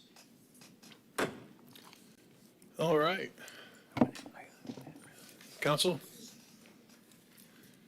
In a nutshell, city manager, that basically just takes the service fee from $20 to $25. It allows it to be adjusted based on the statutory requirements without coming back. From the state, the Yes, sir. statutory requirement from the state. So Yes, we're sir. adjusting to that. Yes, if you're interested, Mayor, I could tell you what Yes. that currently is, if that was the question. The amount of fee for each check shall not exceed $25 if the face value does not exceed $50. $30 if the face value is more than $50 but does not exceed $300. Okay. And $40 if it exceeds $300. So that's, we're just adopting the statutory. So it adopts the Florida statute. Yes, sir. All right. Nothing from council I don't see. Call the card. One card is Stan Johnston. Thank you, sir. Get a motion? Move to approve ordinance number 56, 2023, amending the service fees for dishonored checks. I'll second. I have a motion from Member Nelson, a second from Member Cole. Roll call vote. Member Stokel? Yes. Member Cole? Yes. Member Nelson? Yes. Mayor Diesel? Yes. Vice Mayor Robinson? Yes. Passes unanimously, city manager. On to item 9C, which is ordinance number 57, 2023, annual update of the five-year capital improvement schedule 2024 through 2028, relating to the capital improvement element of the comprehensive plan. The city attorney will read the ordinance for the record. Ordinance number 57, 2023, an ordinance of the City of Titusville, Florida, updating the five-year capital improvement schedule of the comprehensive plan of the City of Titusville for the 2024-2028 horizon, relating to the capital improvement element and providing for an effective date. Section 163 of the Florida statute requires the city to provide an annual update of the five-year capital improvement program of the capital improvement element. On 6 December 2023, the Planning and Zoning Commission, acting as your local planning agency, recommended approval 5-2. The motion was approved with recognition of the two-year of the CIP, the city should search additional funding sources and opportunities, including grants, if the population exceeds 50,000. Mr. Richardson and Mr. Rogers voted no because they felt that the population estimates were low and inaccurate. Staff has a presentation for you on the CIE. Let's introduce Abigail Trout as our new sustainability planner, and she'll give a presentation. Oh, good. Nice to have you here. Thank you. Thank you. Good evening. I will make this presentation brief. This is a presentation on the capital improvements element 5-year schedule of capital improvements for the years 2024 through 2028. So the capital improvements element considers the need for the location and efficient use of public facilities. The city has adopted level of service standards for these public facilities and continues to monitor their maintenance and growth through the use of a 5-year capital improvement program. This program is updated annually according to Section 163.31773B of the Florida statutes. Per the statute, principles for construction, extension, or increase in capacity of public facilities, as well as a component outlining principles for correcting existing deficiencies, are necessary to implement the comprehensive plan. So the public facilities we'll be looking at are transportation, potable water, sewer, stormwater, solid waste, parks, and schools. Concurrency is the need for improvements to be in place or planned in order to accommodate growth. And there are 7 concurrency-related facilities that are addressed in the schedule of capital improvements. Transportation, parks, and schools are optional but must be addressed if we maintain level of service standards in the comprehensive plan. Some examples of level of service standards are, for example, potable water. The acceptable level of service is 81 gallons per capita per day, which was amended this year from the previous 96.4. Our park acreage ratio is 8 acres of parkland per 1,000 residents within the city limits, and a level of service standard E for arterial and collector roads. E represents the rating of speed, flow, and density of vehicles on the road. Transportation level of service standard is rated on like an alphabetical scale, with A being free flow traffic and F being congested. So you can see here for our facilities the total and the source in which this funding is coming from. The 5-year schedule includes improvements that will help the city maintain our level of service standards for concurrency-related facilities. The schedule includes maintenance and upgrades to water and sewer infrastructure, stormwater maintenance items, and vehicles for solid waste removal. The schedule also includes FDOT maintained roads and county maintained parks. Water and sewer maintenance and upgrades are sourced from rates and tap fees. Park funding is from the county and CRA budget. Transportation projects are funded through various sources, such as federal, state, and general funds. Stormwater projects are funded by the utility, county, and CRA, and solid waste projects are from the general fund. So included in this are also our long-term planning strategies. And strategies for long-term planning within the city include plans targeting resiliency, bicycle and pedestrian transportation, water supply demand, school, water quality, and sustainability. So we have the Resiliency Strategic Plan. Resilient Titusville was a FDEP grant-funded project identifying the city's economic and functional vulnerabilities due to natural hazards such as storm surge, flooding, and sea level rise. This plan establishes resiliency themes and draft actions and programs to consider to protect critical infrastructure. We also have the Multimodal Master Plan, which primarily focuses on improvements to the sidewalks, on-street bicycle lanes, and trails within the city. The purpose of the plan was to help the city better connect the state's regional tri-trail network. We also have the Reclaimed Water Master Plan. Our Reclaimed Water System Master Plan for north and south areas of critical concern aims to plan for future water demand with a comprehensive approach to water resource management through programs that optimize groundwater use and protection. We also have the School Work Plan, which was created by Brevard County School District to account for current and projected needs for school facilities.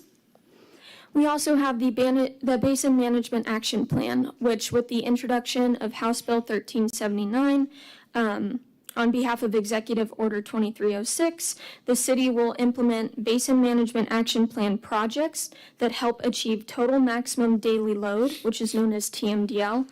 We currently measure total nitrogen and total phosphorus with this. And TMDL is a calculation of the maximum amount of pollutant allowed to enter a water body so that the water body will meet and continue to meet water quality standards. In addition to tracking water quality projects in the comprehensive plan, this bill is a catalyst for septic to sewer connections and sanitary sewer requirements to be included in the comp plan. We also have the 2020 through 2040 Water Supplies Facilities Work Plan, which includes existing conditions analysis, future demand projections, identification of alternative water supply projects, identification of responsible organizations, identification of conservation and reuse practices, and coordination with the St. Johns River Water Management District Supply Plan. And lastly, we have the Sustainability Action Plan, which was adopted this year. The SAP is a product from the direction of City Council to better understand current and future challenges to better equip and make smart, innovative decisions that keep the city vibrant for future generations. This plan addresses focus areas such as infrastructure and energy to establish goals and objectives for implementing sustainability in the short, medium, and long-term time frames. So what we are asking is The updates to the capital improvements element are consistent with the city's comprehensive plan, and therefore staff is requesting a recommendation of approval of the CIE 5-year schedule of capital improvements. Well, thank you. I think a well-thought-out plan, forward-thinking, important aspects, including water, school planning, et cetera. Well done, well presented. Thank you. Council, anything? Member Stokel? Yes, I just had a question in regards to, since we had a couple P and Z members vote against this, with population, do you know when accounting for our population numbers, I'm assuming you look at certain data and then all the developments that are already being built and approved and the ones we have on the books, can you just explain that process? So we start with what we work with the school district. They have a template for it. We have to complete, all the jurisdictions complete as far as the number of projects, residential projects that they want to know about so they can determine what their needs are going to be long-term. We take that information and we kind of add up to see based on how they ask us to spread this out, because the school district asks us to spread out development as to when we think it might actually be approved and occupied over time. So we make some estimates, some educated estimates based on our experience as to when that particular project's in review, when it will be completed. So based on that, and I did share a report.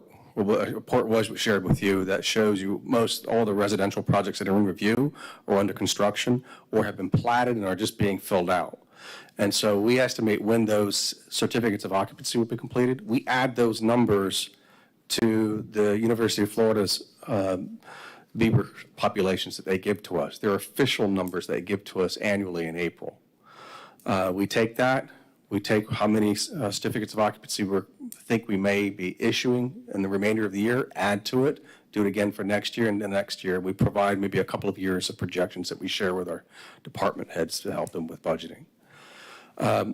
Every year we get that official estimate from Bieber, and then we kind of look at what we did last year and update it, and we see whether our estimate was off too far or we were close.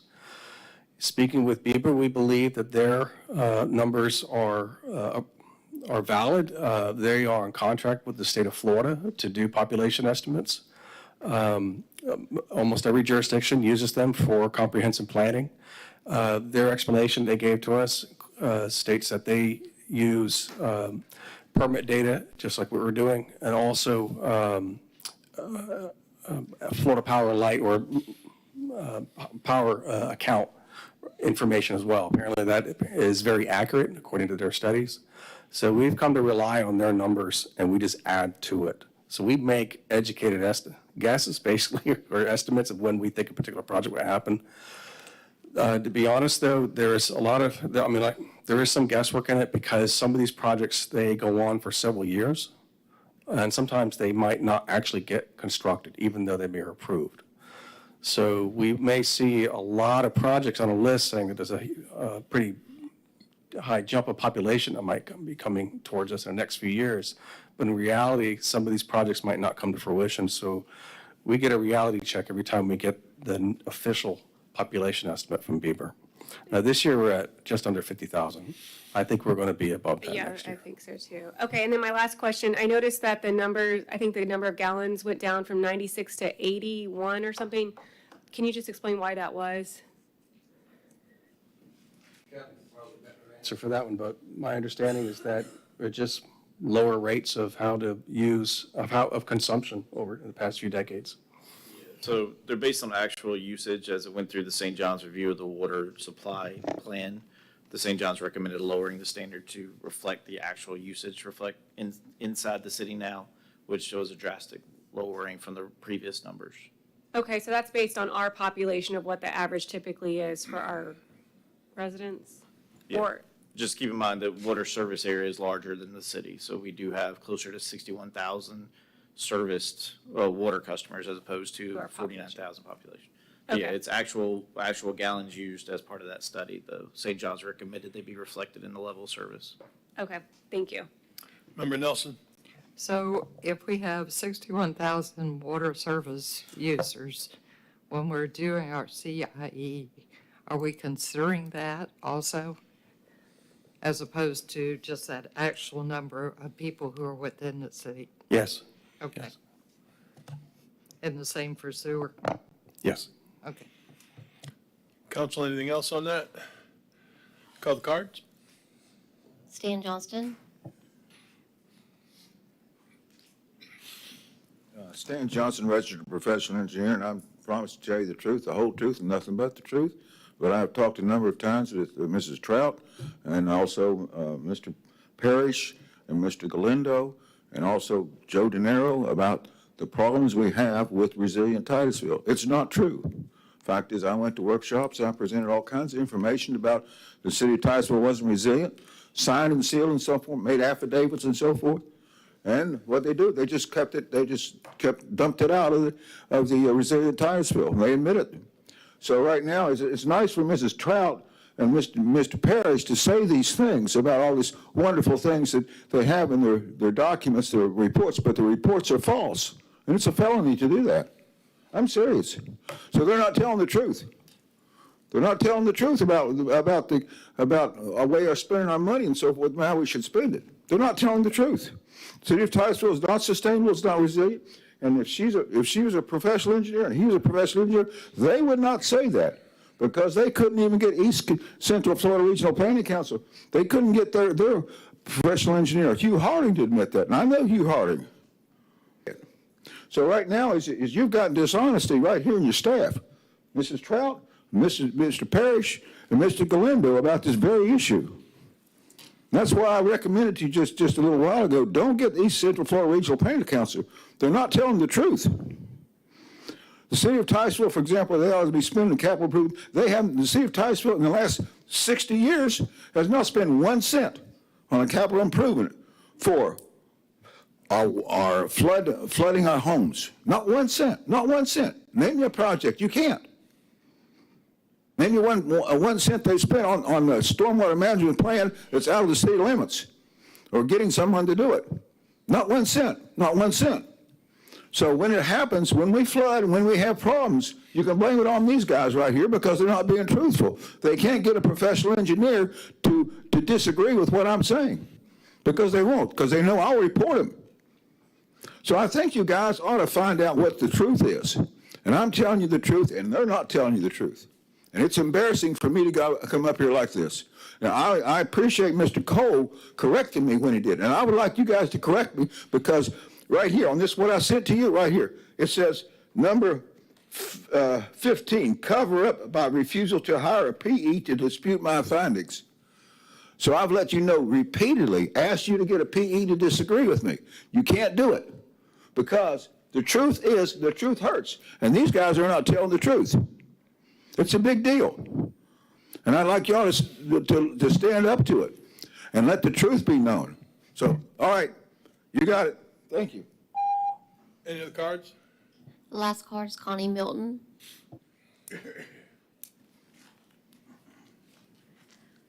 I felt compelled to talk about this plan. And I realize it's a capital improvement plan. I worked for 12 years of my career with NASA, construction of facilities across the whole shuttle program. That was across the country, not just out here at Kennedy Space Center. $75 million budget with projects all over the place.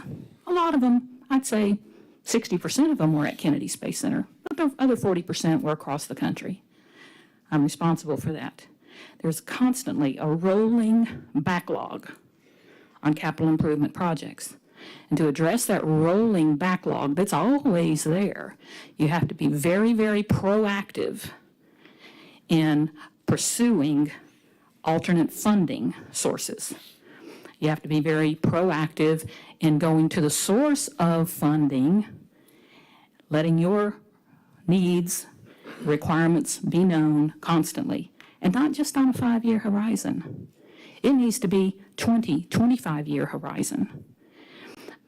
Also, what I see happening is, I mentioned this at the P&Z, the growth in Titusville is being driven by SpaceX and Blue Origin, Jeff Bezos and Musk. It's exponentially coming. It is not a flat line. You can't look back 1 year and then the next year and draw a flat line. It's exponential. These guys are not going to go away. So if proactively to get with those folks and understand what their long-term horizon is, which is 20 to 25 years, growth, expectations in their businesses. Their businesses are not tied to NASA Kennedy Space Center. They utilize some of the facilities out there, but they are distinctly separate.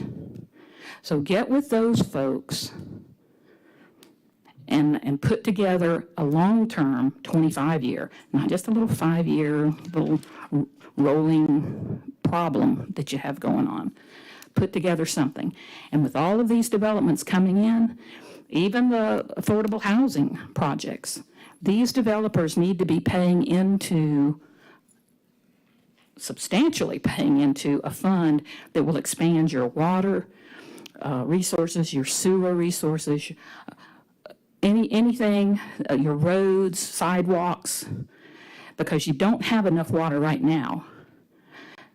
You just don't. And the exponential growth, you're going to be knocked out of the ballpark.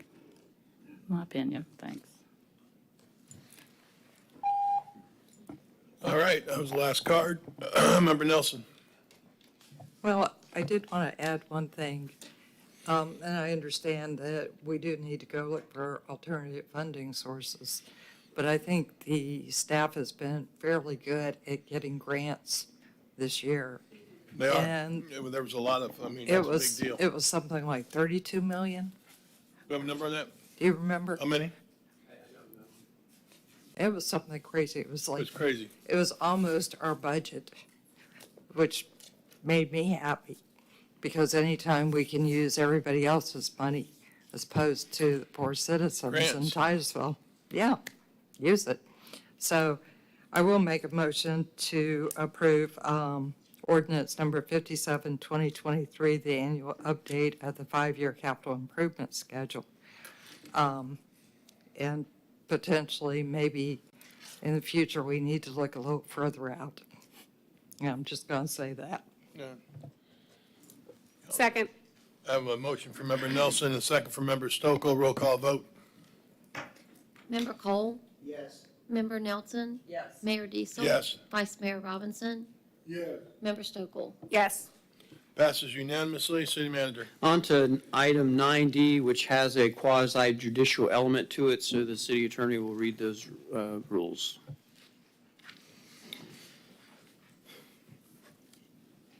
During the public hearing portion of this meeting, anyone wishing to speak on a quasi-judicial item must first sign a public hearing agenda card and sign the oath contained thereon. These cards are located on the table at the entrance to the chamber. If you have photographs, sketches, or documents that you desire for the city council to consider, they must be submitted into evidence and will be retained by the city.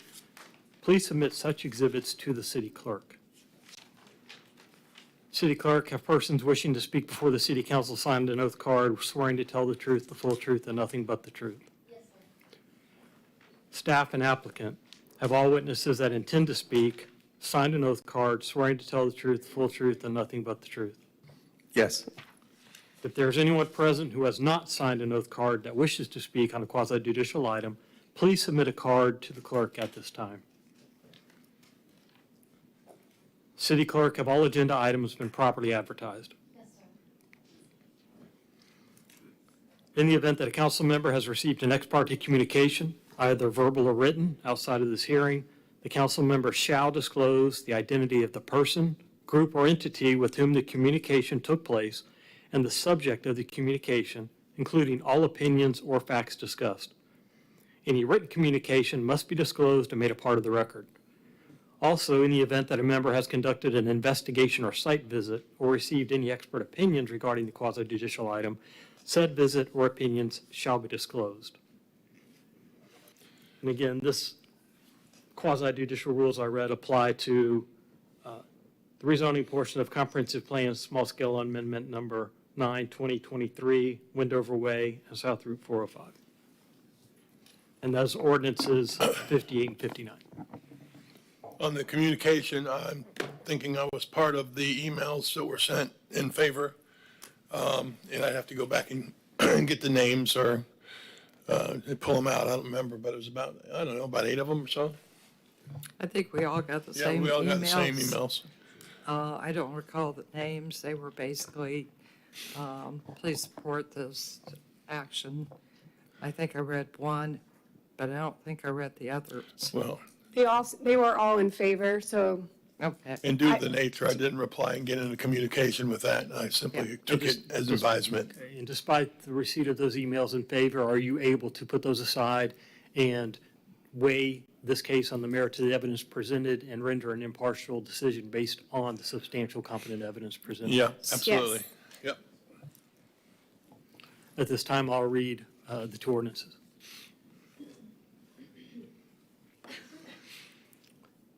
Ordinance number 58, 2023, an ordinance of the City of Titusville, Florida, amending the Code of Ordinances by amending ordinance number 60, 1988, which adopted the comprehensive plan of the City of Titusville, by amending the future land use map, by changing the land use designations on approximately .449 plus minus acres of property located at the southwest quadrant of the intersection of Wendover Way and South Route 405, having Brevard County parcel ID number 22 35 32 0012, from the commercial low-intensity future land use designation to the conservation future land use designation, providing for severability, repeal of conflicting ordinances, and providing for an effective date.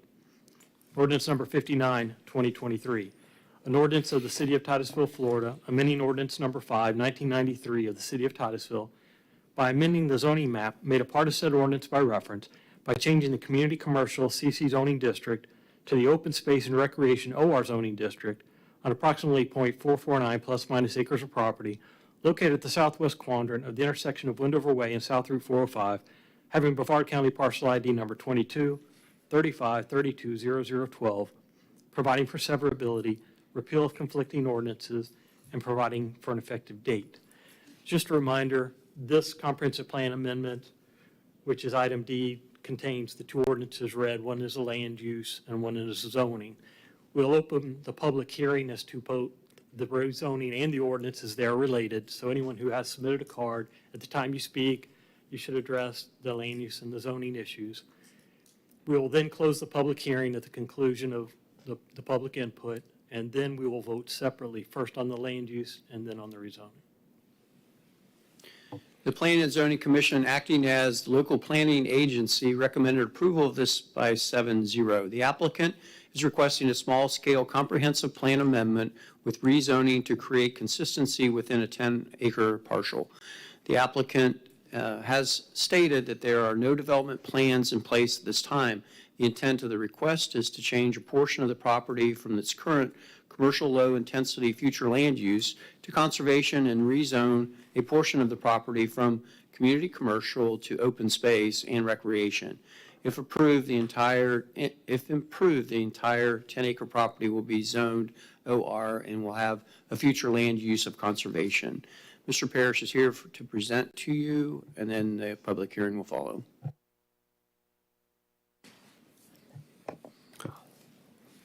I'm just going to point you to pages 388 and 389 of your packet, and you'll see the land use and the zoning maps. You'll see on those pages the existing land use and then the new land use. And then on the next page, 389, you'll see the existing zoning configuration and the new zoning configuration. So this is adopted. What you see on the right sides of those maps is what will be the result. And that'll allow for a 10-acre piece of property with the conservation land use and OR zoning to allow up to a maximum of 2 residential units. I won't go through the staff report. I'll just skip to page 370 of your packet, and I'll just read the findings and our recommendations. The application as presented, we believe the findings we have here is that the comprehensive plan future land use map amendment is consistent with the city's comprehensive plan. The rezoning is consistent with the city's comprehensive plan and the land development regulations, including rezoning criteria described in section 34-40 of the code. Our recommendation is the following. With the comprehensive plan amendment, staff recommends adopting Small Scale Amendment Number 9, 2023, to amend the future land use map of the city's comprehensive plan by changing the land use designation for commercial low intensity to conservation for property located at the corner of State Road 405 in Wendover, as described in Exhibit A of the ordinance. The recommendation is based upon the staff analysis, information and evidence presented, and in accordance with the city charter of the City of Titusville, the Code of Ordinances and Land Development Regulations, specifically Section 34-23 of the Code, the adopted comprehensive plan, and the provisions of Chapter 163 and 166 of the Florida statutes. Our recommendation on the rezoning ordinance. We recommend approval of the request to change the property at the corner of State Road 405 and Wendover Way from the Community Commercial Zoning District to the Open Space and Recreation OR Zoning District, as described in Exhibit A of the rezoning ordinance. This recommendation is based upon the staff analysis, information, and evidence presented, and in accordance with the city charter of the City of Titusville, the Code of Ordinances and Land Development Regulations, specifically Section 34-40 of the Code, the adopted comprehensive plan, and the provisions of Chapter 163 and 166 of the Florida statutes. With that, I'll try and answer any questions you have. Any questions? I see none. I guess applicant. So whoever the applicant is. Oh, yeah, it's your turn. No. I think we're in good shape. Okay, so you're the applicant, so now we call the cards.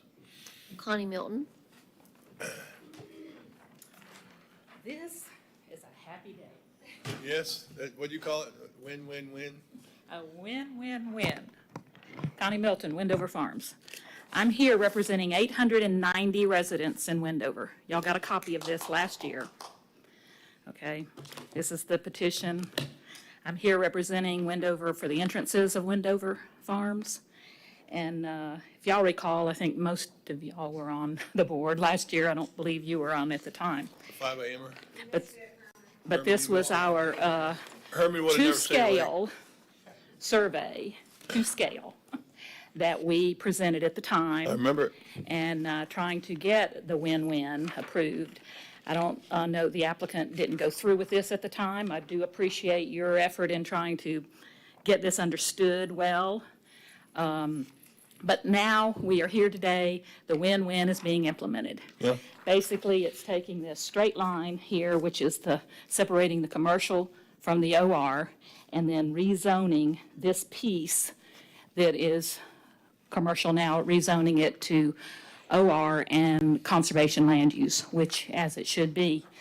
One of the items that we did work on at the time, this is Bird Lake Marsh. This is the property right here in blue. You can see that. Yep. This is the Bird Lake Marsh. That is the property that's OR zoned. You can see the squirrely zoning line right now. This straightens out the zoning line. I guess the subdivision of the property straightens out the zoning line, and then this rezoning will fix the inadequate zoning. The other thing we worked on and spearheaded, I believe, and I want to thank Mr. Parrish for pushing it through, was to change the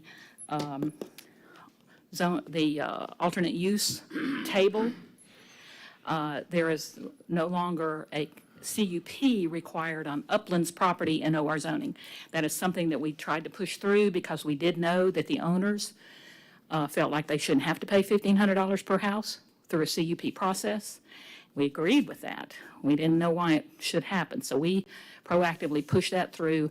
Y'all approved that last year. I thank you for doing that. There is still a CUP required on wetlands in OR zoning, but not on the uplands. So that was something that I believe helped the applicant as well by us doing that. And we systematically tried to address each issue that they had during that whole process to try to eliminate those issues so they would go away, and the CUP was one of them. So yes, 890 residents in Wendover are for this. Please approve it, both of them, please. Very nice to see. Thank you very much. Thank you. Any other cards? The last card is Dan Johnston.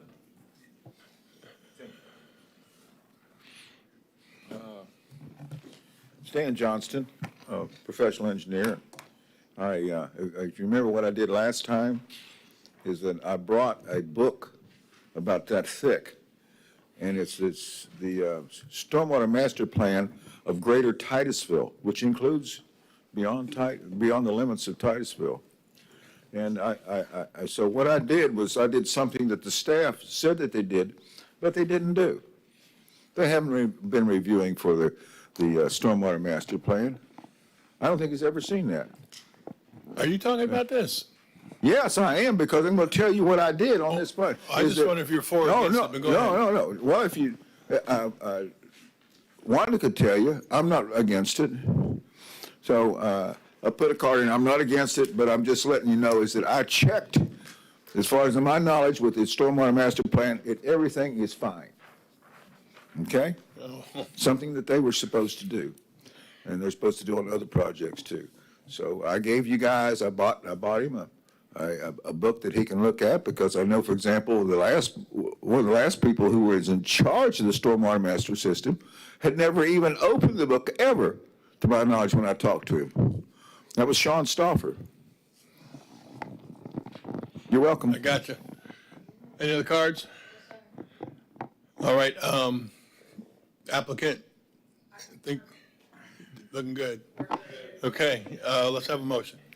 Move to approve comprehensive plan, small scale map amendment, 9-2023 Wendover Way and SR 405. Got a motion by member Nelson. That motion should first That's right. address the land use, which That's is right. ordinance number 58, 2023. That's right, we got two here, I Sorry forgot. about that. Okay. Move to approve ordinance number 58, 2023, an ordinance of the City of Titusville amending the Code of Ordinance by amending the land use and zoning on property located at the southwest corner quadrant of the intersection of Wendover Way and SR 405. Second. Does that work? Second. All right, we've got a motion from member Nelson, a second from member Cole, roll call vote. Member Nelson? Yes. Mayor Diesel? Yes. Vice Mayor Robinson? Yes. Member Stokel? Yes. Member Cole? Yes. Passes unanimously. Next up. Move to approve ordinance number 59, 2023, to rezone the property by changing the CC zoning district to open space and recreation, OR zoning district, on land located at the southwest quadrant of the intersection of Wendover Way and SR 405. I've got a motion by member Nelson. Is that a point of order? Second. Do I get to speak on that too? No, we put them together. I've got a motion from member Nelson, Second. second from member Cole, roll call vote. Mayor Diesel? Yes. Vice Mayor Robinson? Yes. Member Stokel? Yes. Member Cole? Yes. Member Nelson? Yes. Passes unanimously. It's nice to have that win-win. Good job. Good job. Thank you, guys. All right, don't let me go away. I hate to do this. I need about a 3-minute recess. I'll be right back. I don't know what else is doing. I can't just wander off like you guys. I gotta be. I was happy to watch. Thank you.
in meeting. City Manager. On to new business. This is item 16A that council moved forward. This is to update the city council on the status of the litigation involving Speak Up Titusville Incorporated and to seek city council's direction on filing an appeal in this case.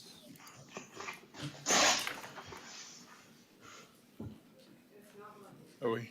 Okay. The face you see on the screen is your outside counsel appointed to this case, Mr. Lynn Collins from Gray Robinson. Before he is involved, I'd like to introduce this item. As stated, this is to update City Council on the status of the litigation involving the declaratory judgment of Speak Up Titusville and to seek Council's direction on the filing of an appeal in this case. As you're aware, the court entered an order dated May 22nd, 2023, which granted summary judgment in favor of Speak Up Titusville. On September 18th, 2023, the court issued its order granting a rehearing for November 16th, 2023. On November 16th, 2023, the court reheard the parties' motions for summary judgment in that case. The court entered an order granting final summary judgment in favor of defendant on November 27th, 2023, a copy of which is attached to your agenda. If City Council desires to appeal the court's order, a notice of appeal must be filed with 5th District Court of Appeals no later than 30 days from the date that the order is entered or the date that a motion for rehearing is denied. A motion for rehearing has been filed, and Mr. Collins will address the status of that. The City Attorney's Office and Litigation Counsel are seeking your direction as to the filing of an appeal in this matter. Attorney Collins has agreed, in the event of an appeal, to limit his fees to an amount not to exceed $30,000 in total for an appeal. Funding is currently available through the City Attorney's budget for outside counsel. What I'd like to do at this time is, that's what we're here today, is to decide the notice of appeal. This has been a long road from the beginning, so at this time I'd like to discuss the history, bringing us up to where we are. And at that conclusion, of course, Mr. Collins is here to address the issues related to an appeal and to answer any questions council may have.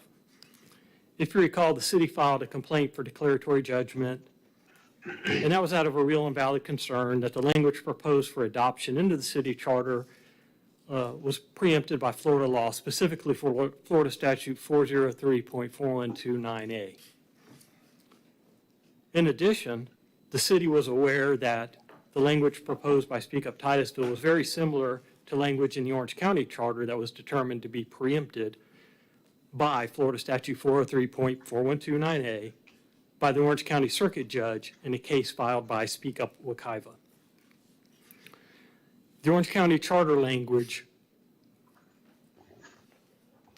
is as follows. The Wekiva River and Econolakachi River, portions of which are within the boundaries of Orange County, and all other waters within the boundaries of Orange County have a right to exist, flow, to be protected against pollution, and to maintain a healthy ecosystem. All citizens of Orange County have a right to clean water by having the waters of Orange County protected against pollution. Orange County, municipalities within Orange County, and any other public agency within Orange County, and all citizens of Orange County shall have standing to bring an action in their own name or in the name of the waters to enforce the provisions of this section of the charter. Such action shall be filed in the 9th Judicial Circuit Court in and for Orange County, Florida, or where jurisdiction exists in United States District Court, Middle District of Florida, Orlando Division. That's the language that was being addressed in the Orange County Charter. The language that's proposed by Speak Up was residents of the city of Titusville possess the right to clean water, which shall include the right to waters of Titusville, which flow, exist in their natural form, are free of pollution, and which maintain a healthy ecosystem. Governmental or corporate entities shall not engage in any alleged, proposed, or continuing activity which violates the rights secured by this charter. Any resident of Titusville may bring a legal action in the name of the resident or in the name of the waters of Titusville in a court of appropriate jurisdiction to enjoin violations of the right to clean water. Remedies shall include injunctive relief to enjoin the violation and monetary damages to restore the waters in their pre-damaged state. As you can see, in my opinion, this language is very similar. Again, our goal is to have a charter that's language is legal and not preempted. And given the recent enactment of 403.4929A and the decision from an Orange County court, I think it was prudent to look at this to get a declaratory decree from the courts. Florida Statute 403.4129A states, a local government, regulation, ordinance, code, rule, comprehensive plan, charter, or any other provision of law may not recognize or grant any legal rights to a plant, an animal, a body of water, or any other part of the natural environment that is not a person or political subdivision, as defined in section 1.108, or grant such person or political subdivision any specific rights relating to the natural environment not otherwise authorized in general law or specifically granted in the state constitution. That's the language that was before the court in Orange County. Applying the statute in Orange County, the court made the following rulings. The language of section 403.4129A is clear that it preempts local regulation of this subject. That language provides a local government, regulation, ordinance, code, rule, comprehensive plan, or charter may not recognize or grant certain legal rights to certain people or things. The court went on to say that section 403.4129A and section 704.1, which is the Orange County Charter section, clearly cannot coexist. Section 403.4129A expressly prohibits charters from recognizing or granting any legal rights to a body of water, or granting a person or political subdivision any specific rights relating to the natural environment not otherwise authorized in general law or specifically granted in the state constitution. Despite that clear language, and this is the court's ruling, despite that clear language, section 704.1, which is the Orange County Charter provision, purports to grant rights to bodies of water in Orange County and further to grant specific rights to citizens of Orange County not otherwise authorized in general law or specifically granted in the Florida Constitution. Because that charter language purports to do precisely what the statute forbids, these provisions cannot coexist. And that's what preemption is. Now, it's been argued by some that the language proposed in the Speak Up by Speak Up Titusville is different from Orange County because that language this language grants rights to citizens and not to the waters. And there is a difference in that language. However, the language granting rights to the citizens under the Speak Up proposal is not distinguishable from the Orange County Charter, which grants rights to citizens and was also found preempted by state law. Florida law states that local governments may not have laws or charter provisions that grant such persons or subdivisions any specific or rights relating to the natural environment not otherwise authorized. The city has a concern that the proposed language is preempted as found by the Circuit Court in Orange County, and the recent court orders do not address that preemption issues explicitly. The Orange County ruling was appealed by Speak Up Wekiva and is going to be heard by a panel of the 6th District Court of Appeals on January 18th, 2024. This ruling at the appellate level should provide a better analysis of the preemption issue, both as to dealing with the waters and to rights of citizens as being preempted. By filing the notice of appeal, the city will be in a position to receive an appellate court's analysis on this issue and will be beneficial in council's analysis of the case. Council will lose that opportunity if you fail to file a notice of appeal. Depending on the ruling at the appellate level, the city can always revisit the decision to appeal. You cannot revisit not appealing because that time will have passed. You have 30 days in which to appeal. If you don't, you are not able to file an appeal after that period of time. Our court order does not address the preemption issue or how the order is distinguished from the Orange County order. The court's reasoning would be important to a validation of the court's decision. This is not an issue of the city fighting clean water or the issue of or notion of clean water. It's about having a charter that complies with state law and is not preempted and is able to be defended against legal challenge. Whatever that charter language ends up being, if the language is certified as is and goes in or is appealed and changed, the point is we want to be able to defend the language that ends up in your charter. And we're hoping that, at the appellate level, if it's overturned or there's some reasoning from the court as to why this language is not preempted, that would go a long way in being able to defend it from challenges in the future. Again, Mr. Collins is above us, and he is certainly here to weigh in with regard to the legal ramifications of filing, not filing, options to the city, and to address any questions you may have. Thank you. If I may, Mr. Mayor, members of the City Commission, we received an order from Judge Holcomb in May. That order, we believe, omits the rationale that the court has had for finding the way he did. He obviously found in favor of Speak Up, but the order itself, when you read it, doesn't delineate why.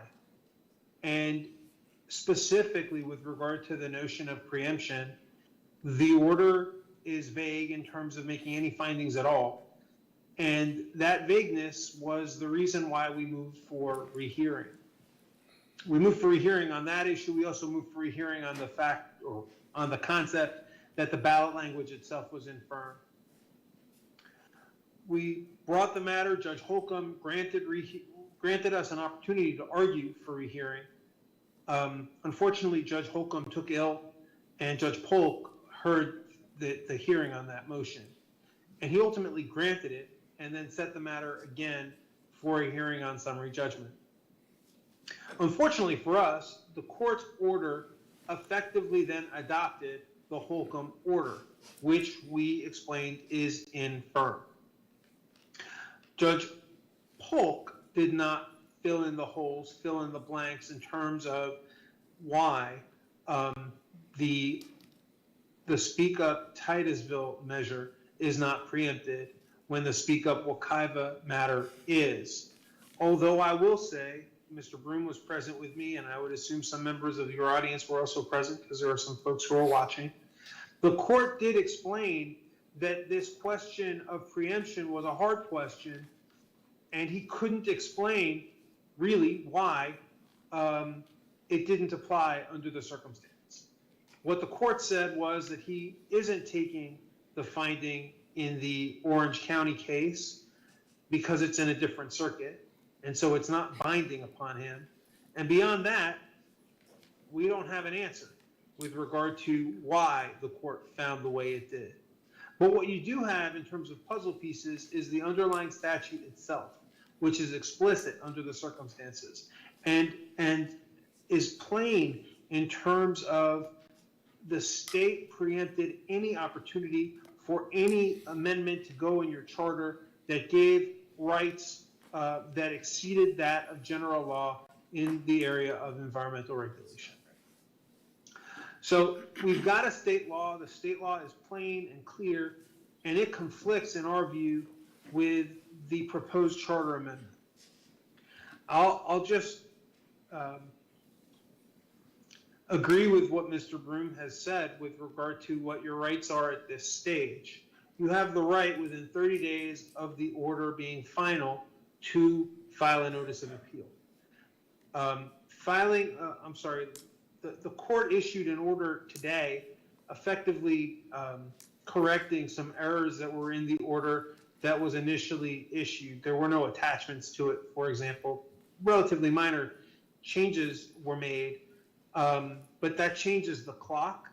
And so my expectation is that sometime in mid-January, we're going to need to file a notice of appeal on that order.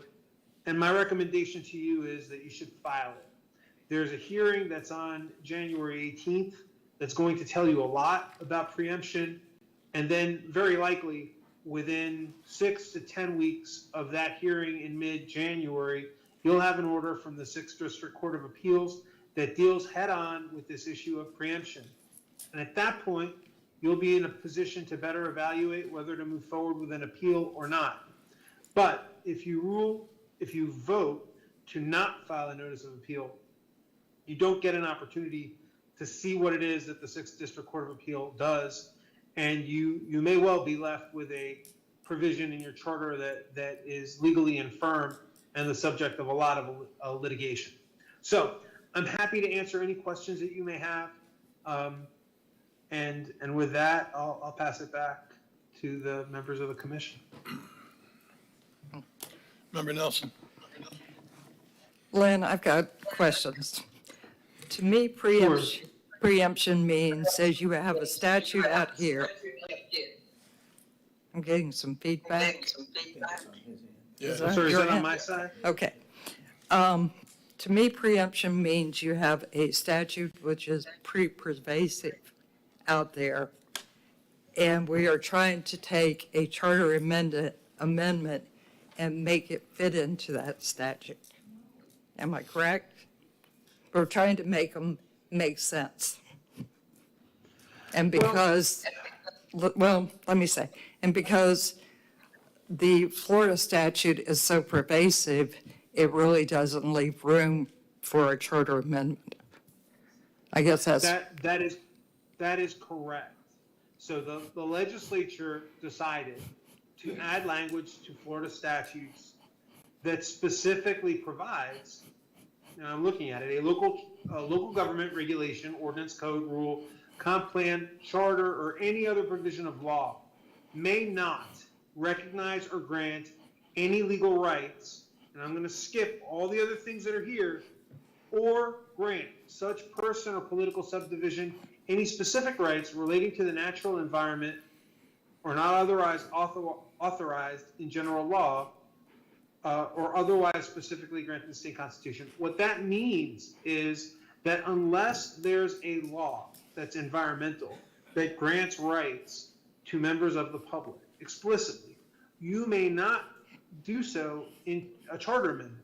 Effectively, the state has taken this, it seized this ground and said to local government, you may not exceed general law in this area under any circumstance. Okay. So to me, that's an issue that needs to be resolved. And the second issue for me is you have a conflict between two district courts of appeal, or two districts. Not the district courts of appeal, but two districts. And Orange County has one set of rules, and Titusville has another. And so if you go to MIMS, there's another set of rules. You know, it's like we have this patchwork. Correct? That would be correct, and it's also exactly the opposite of what the legislature proposed and wants. And it's the type of issue where if, for example, the 6th District Court of Appeal rules against Speak Up Wekiva, and let's say we were to move forward and we were to lose at the 5th District Court of Appeals, then you have a split between the 5th DCA and the 6th DCA. That's the type of case, especially on an issue like this that has statewide application, that would be considered by the Florida Supreme Court. Very few cases are considered where you have conflict jurisdiction like this.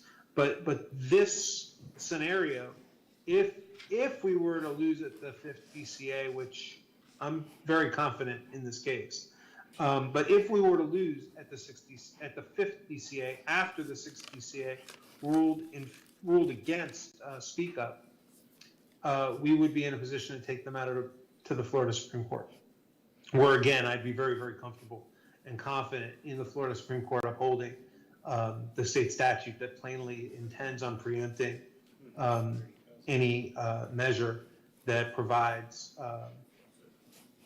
rights that exceed those that are otherwise provided under state law.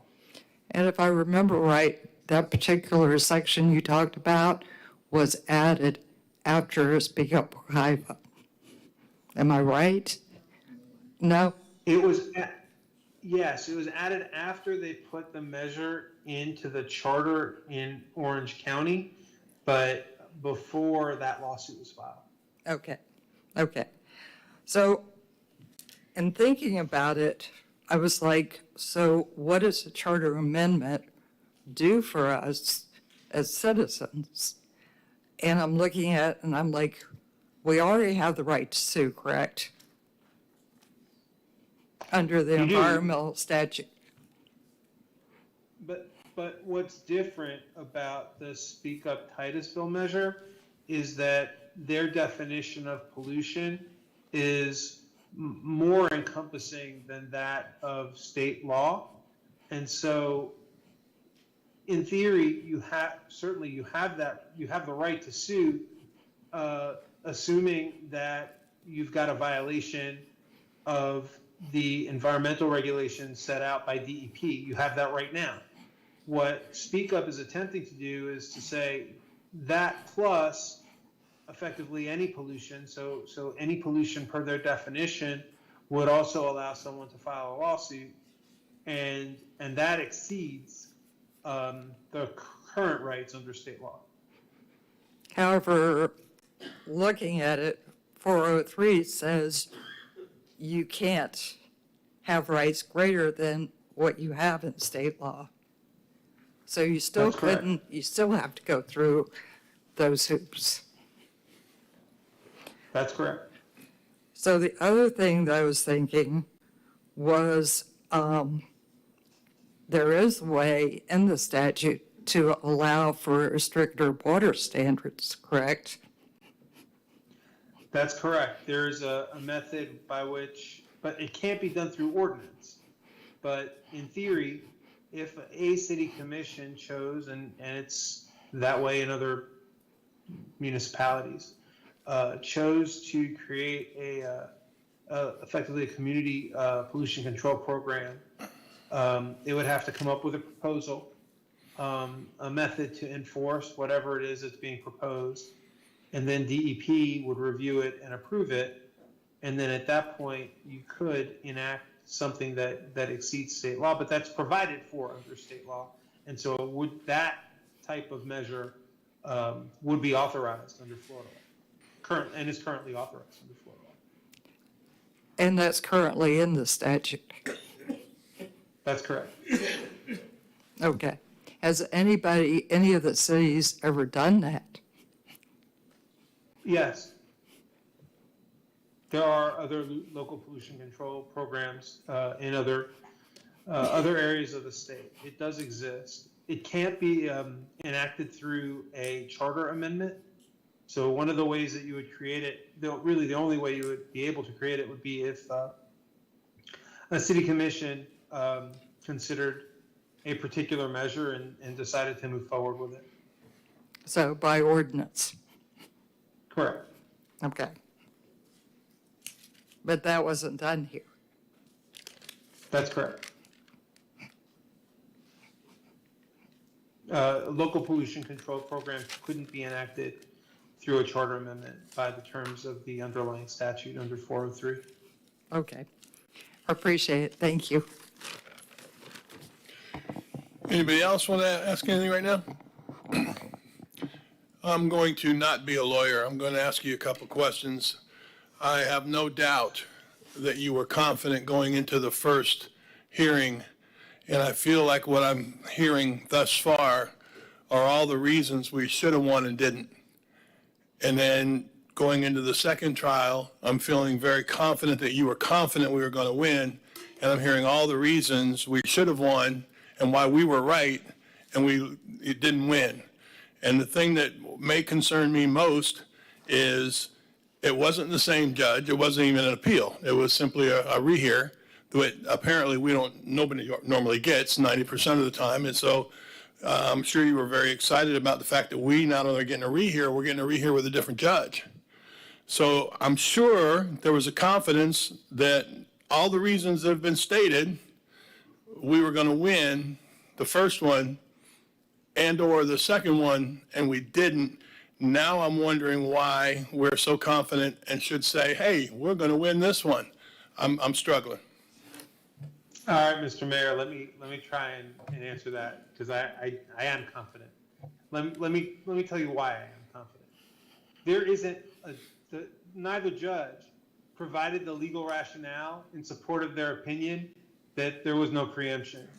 And if the court was confident in its position, I, as an attorney who practice all around the state of Florida, I've been doing this for 23 years, I can tell you that if a court is confident in the position that it has, then it'll explain it to you. That didn't happen here. And because it didn't happen here, and because I have an order from another judge with the same language and effectively the same circumstance, but a different result, then I'm looking at the judge wondering if it's different, well, explain it. And if I can't get an explanation, then my confidence isn't shaken.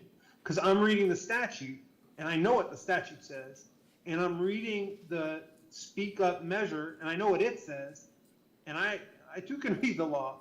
And as someone who does this for a living, I can tell you that this is preempted, that the legislature plainly intended to strike a measure like this down. And I'm confident that the Speak Up Wekiva measure is going to be considered in about a month from now. And I'm very comfortable that the 6th District Court of Appeals is going to uphold what the legislature did. And I'm very confident that we're going to come back, if you authorize an appeal, that we're going to come back in front of you with a different set of facts and circumstances at that point, which is about 6 to 10 weeks after the 6th District Court of Appeals considers this measure.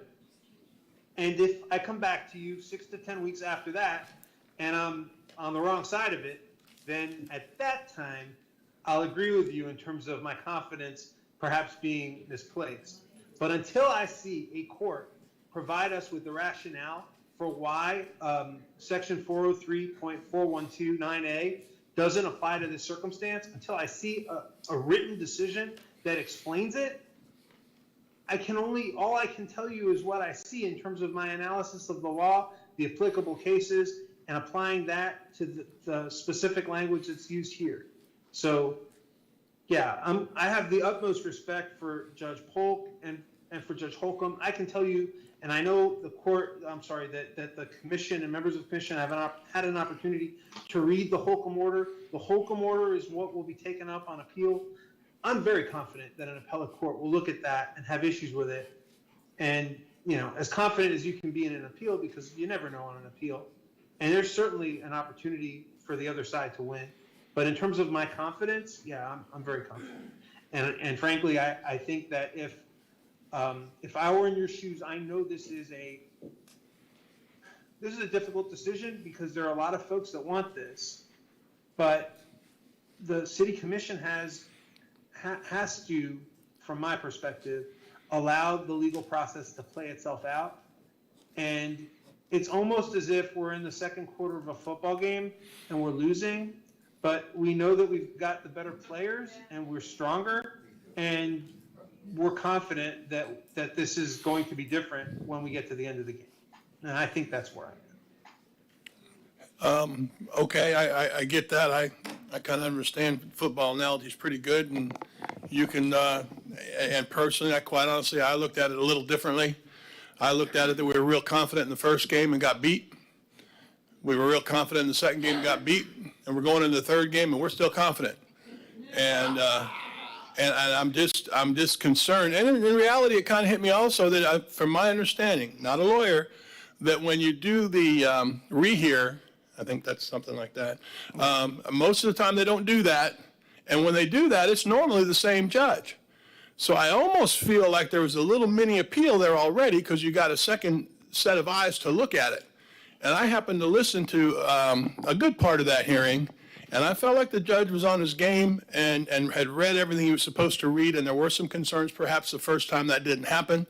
I felt like it did there. And I'll just leave it at that, and I'll go back to Member Nelson. I'm just going to say, when I read Judge Holcomb's order, and I've known Judge Holcomb for years and years and years, I think I was in my second or third year of working for the state attorney's office, and I was trying cases with him. So when I read his order, to be honest with you, I was sort of concerned because I'm used to Judge Holcomb setting it out, and as Mr. Collins said, saying, this is different from the Orange County case in that A, B, C, D, and therefore I find A, B, C, D. And it wasn't there. It was sort of like preemption. Well, I find there's no preemption, but with no rationale behind it. And so I think that for me, if you were to have a really clear order that said, hey, this is how this charter amendment fits in with this statutory scheme, then I would be happier. But the order is just so out there. And that's the only way I know how to put it. I think like anything else, no matter what the decision was or what way it went, I'd like to think, and again, I don't know these things, but I'd like to think that a judge has to give a summary of what their decision was, but apparently we never got a summary, and that's disappointing. Let me say, Law 101, I mean, that's the first thing you learned is how to write an order. Well, I'm not trying to argue with any judges, how to write an but order. And you got to think that they're, I this don't know. wasn't it. Vice Mayor. I'm confused. I'm not trying to win anything here from my perspective. I'm trying to find out what can be the best results as we go through this. The legal procedures has said that, they have and my first take on it was, as long as the wording is correct, just do what it says. What I'm hearing now is it seems like we're trying to find something wrong. I mean, that is almost embarrassing to me. I'm trying to find something wrong. My concerns are that if this happens, if this goes into the charter, how is it going to affect the citizens of Titusville? When lawsuits begins to happen, and they will happen, who's going to pay the bill? That's my concern. If I would ask a question, something like this, is that if one of the residents here in the chamber, you saw me polluting out in Indian River Lagoon. You saw me pumping my bilges out of my boat. And oil mans was all over the oil. And this has been implemented, and now you have the right, as a citizen, to bring charges against me. And who are those charges going to be brought against if me don't have no money and the water still needs, the mess still needs to be cleaned up? Are you going to charge all of the citizens or the residents of the city of Titusville? Who are you going to charge? It's basically, if you come after the city, that's who you're going to be charging, because the city makes no money. Who are you going? That's my issue. If it's implemented, once you get that right, what are you going to do with it? You're going to begin policing everything? Mr. Johnston sat there. Now he's got a right to sue what all he's been holding up for the last 10 years here in Titusville. Now he's got a legal right. Just go do it, though. Get you a lawyer. The city has to fear. What happens if it is put on the charter? What happens to you and your taxes? Who's going to pay it? That's my question. Everybody is excited. I don't want to win or lose. I think it's a wonderful thing to try to clean up the Indian River Lagoon. I said that when this first came out. I said I only had a problem with the language. The language has been approved. Okay, for that stamp is done. But now who pays for it? Who pays for it? Someone come up here, sitting out here right now. All of you who seem to be in this battle, who's going to pay for it? Who's going to pay for the cleanup? You ready for your taxes to go up? Just tell me that, and then we can move forward. When you get your opportunity to speak, you tell me who's going to pay for it, because that's my concern. That's what I talked to the attorney about. That's what I talked to the attorney about.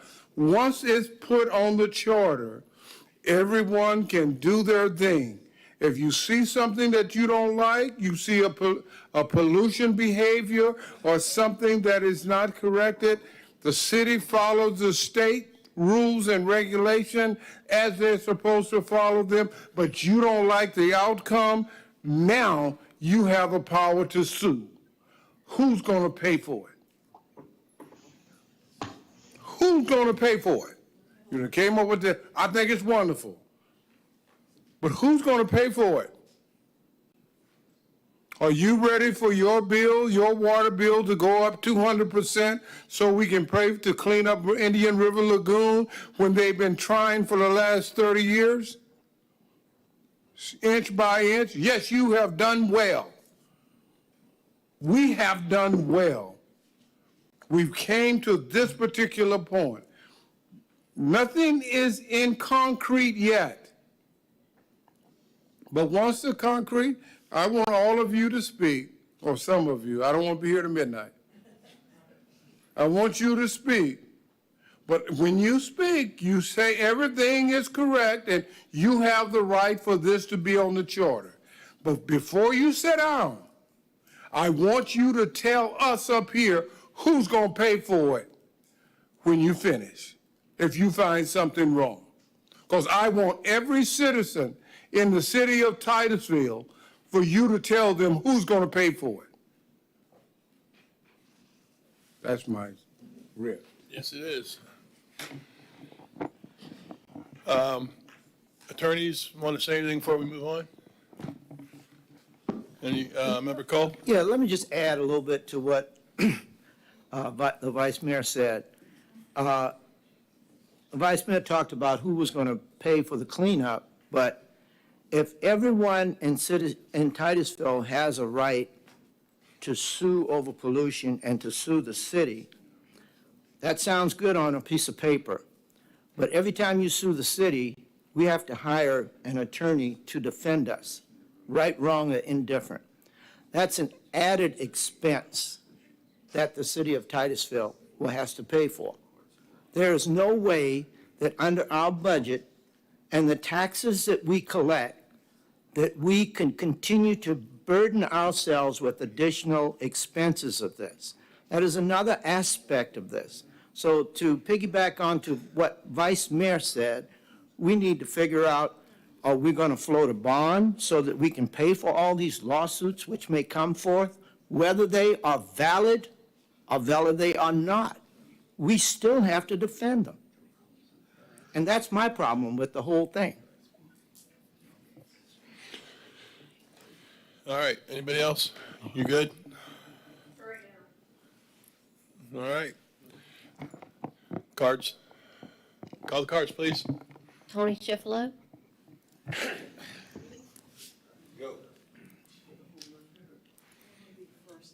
I'm so angry at some of the, Schifolo, Norwood House. I'm so angry at some of the things I've heard you people saying. Who's going to pay for it, sir? We're not suing the city. This is not a thing about suing the city. It is about holding accountable the polluters. If you're out there in your boat emptying your bilge, then by golly, you're the polluter. If you're the Department of Environmental Protection that's allowing bad permits, then by golly, we're going to look at you. It's not the city of Titusville, it's giving the people. So, okay, your lawyer, I'm going to read you my speech now. Okay, so your lawyer, Collins, lost your case 3 times already. Pre-election day, when you tried to keep us from getting our carefully crafted petition on the ballot, and then after being approved by over 82% of the voters with 2 different judges ruling in favor, Mr. Collins, of the rights of the citizens of Titusville to have clean water provided by and protected by our city government per our city charter, to provide and to protect us, not to be sued by us, Vice Mayor. Once it was found valid for the ballot, Judge Holcomb found and was upheld by Judge Polk that it was not preempted by the Florida statute section 401.412, et cetera, that you were so worried about conflicting with Jolene, ma'am. Because it reminds me of a song. Jolene, Jolene, Jolene, Jolene, don't sue the SUT, et cetera. But you were so worried about conflicting with that statute, and ours was a right of the citizens of Titusville to have clean water. We're not giving it to any piece of land or water or tree, although I love the trees. And it gives us the right to have clean water, and the judge did say what clean water is. He says, as in free of excessive levels of poop and piss, to quote Mr. Johnston, and so eloquently stated in Judge Holcomb's ruling. Ms. Nelson, if you would read his ruling, you would find that all these things are there and explained. The courts found both times that the amendment was not vague nor unclear to anyone with their faculties intact. So what are we waiting for? Let's drop the lawsuit, amend the charter, start listening to your environmental commission and citizen scientists out here, and begin to really put city muscle into getting all the agencies, the Brevard County Parks and Rec, the FDOT, the FWC, the St. John's Water Management, et cetera, who are spraying pesticides and herbicides and not doing the right thing and permitting the space people over in Nassau to dump all that water into the, anyway, put some balls into it, get some muscle, and give them where their money is and do real things to monitor and clean up the Indian River Lagoon. Thank you, Tony. Next card. Tom Perez. I'm going to say, Tom, you got no way. No way, don't follow her. I'm just a babysitter, all right? I will start by saying, though, I'm flabbergasted by all the lawyers in the room, okay, have taken the liberty to really relitigate a complex issue that has been litigated for you in 2 courts of law. You know, I mean, talk about balls. That is why we pay lawyers, real lawyers, okay? I'm not sure about anybody else here. We should have invited Judge Holcomb and Polk while we were at it into the room, create more confusion, I believe, in the process. This isn't a court of law, but yet it's been turned into one. Okay. In 2021, there were 4 individuals making up Speak Up Titusville, intent on creating a path forward that would stop the continual erosion of the common good in Titusville, the water that we depend on for our earthly survival.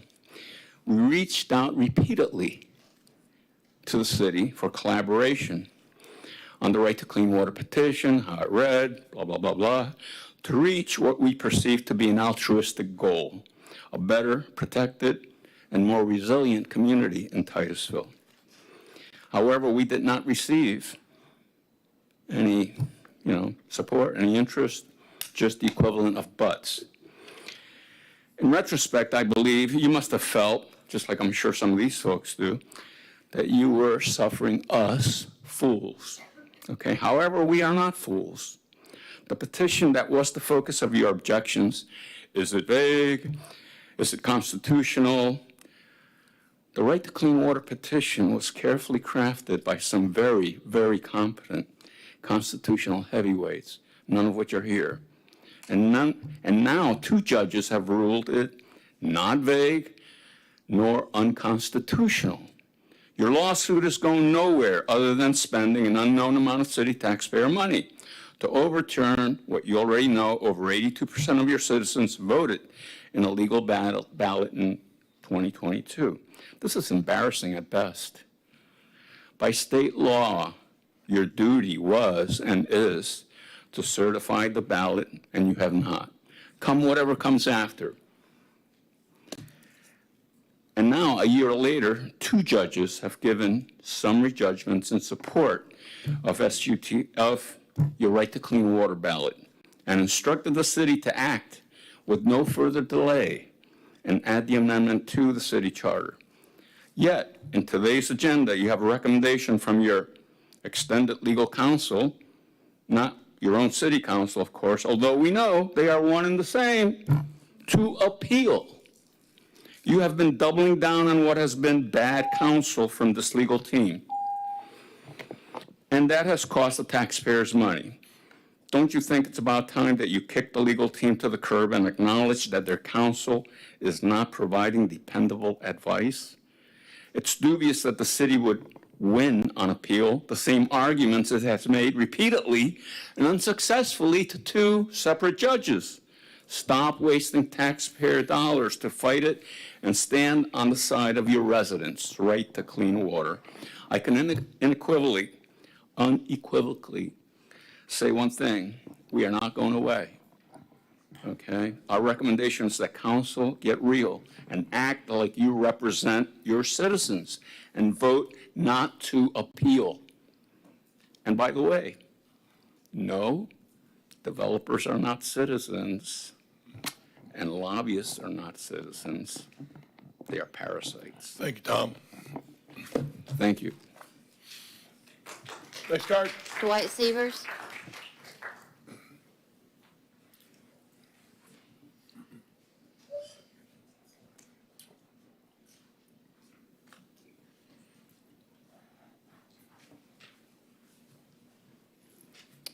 Dwight Severs, Titusville. After the voters approved the charter amendment, you hired new counsel and an amended complaint was filed, taking the case away from Judge Freeland.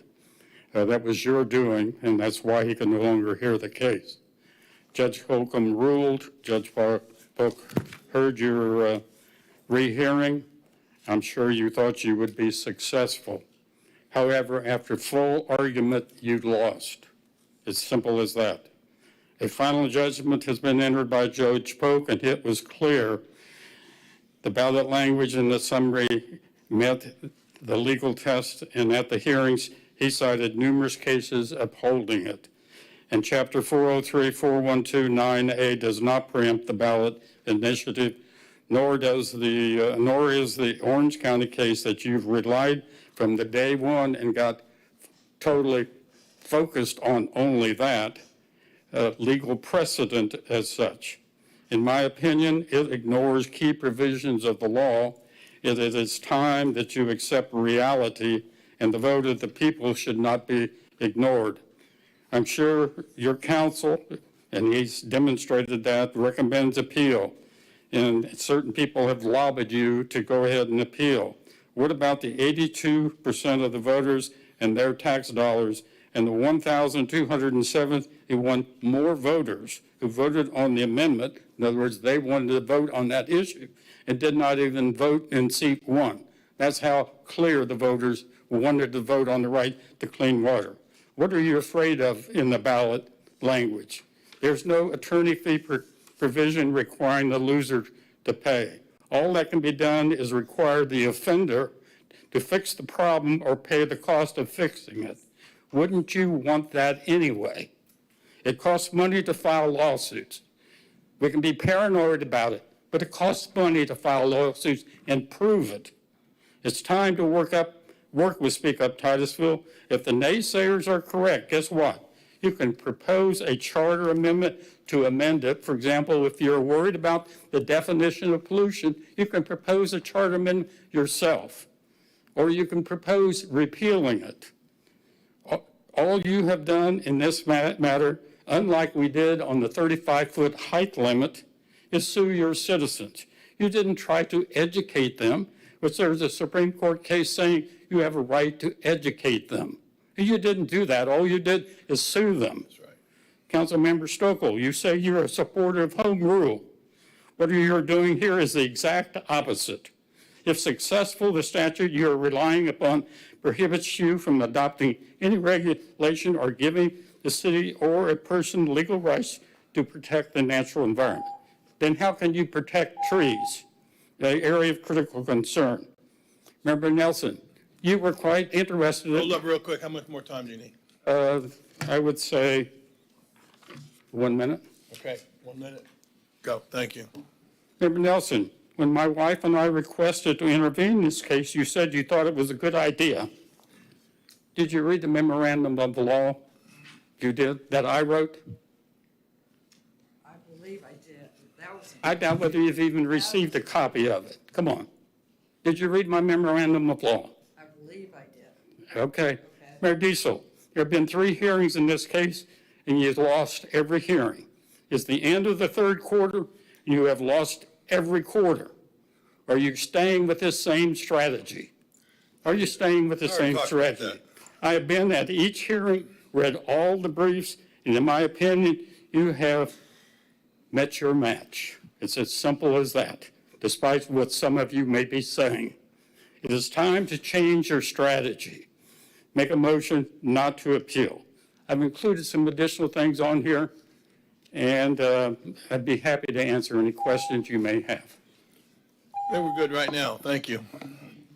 Thank you. Next card. Connie Milton. Say it again. Connie Milton. Connie. Hi, Connie Milton. I have multiple houses in Titusville, so I pay taxes in Titusville. Lots of them. What I'm hearing, you got 2 Titusville judges that you think are crap. Is that that's what we said? We got a Tallahassee attorney that's trying to tell Titusville what they need to be doing. I am happy to hear that the word "or" is important to you and you. I wonder if the word "if" is important to anyone in a Florida statute. If.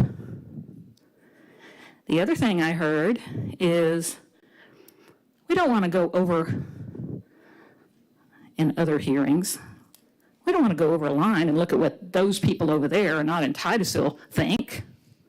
Yet, I heard, oh, we need to be looking at Orange County on what those people think. Seems like it's, depending on which argument you're looking at, the position changes. So I think that you ought not to appeal this. You ought to listen to your local judges, listen to the people of Titusville, and if you want to know, I'd be okay with my taxes going up. I know I pay a shitload of water. I got 7 or 8 or 9 lines on my water bill. You can add another line on there on my water bill, $2, $5, $15 a month on some of my rentals to cover whatever potential fee, attorney fee you might see in the future. But I think this is important. Listen to your citizens. Listen to the people who pay taxes in Titusville, not somebody over there in Orange County or some Tallahassee guy.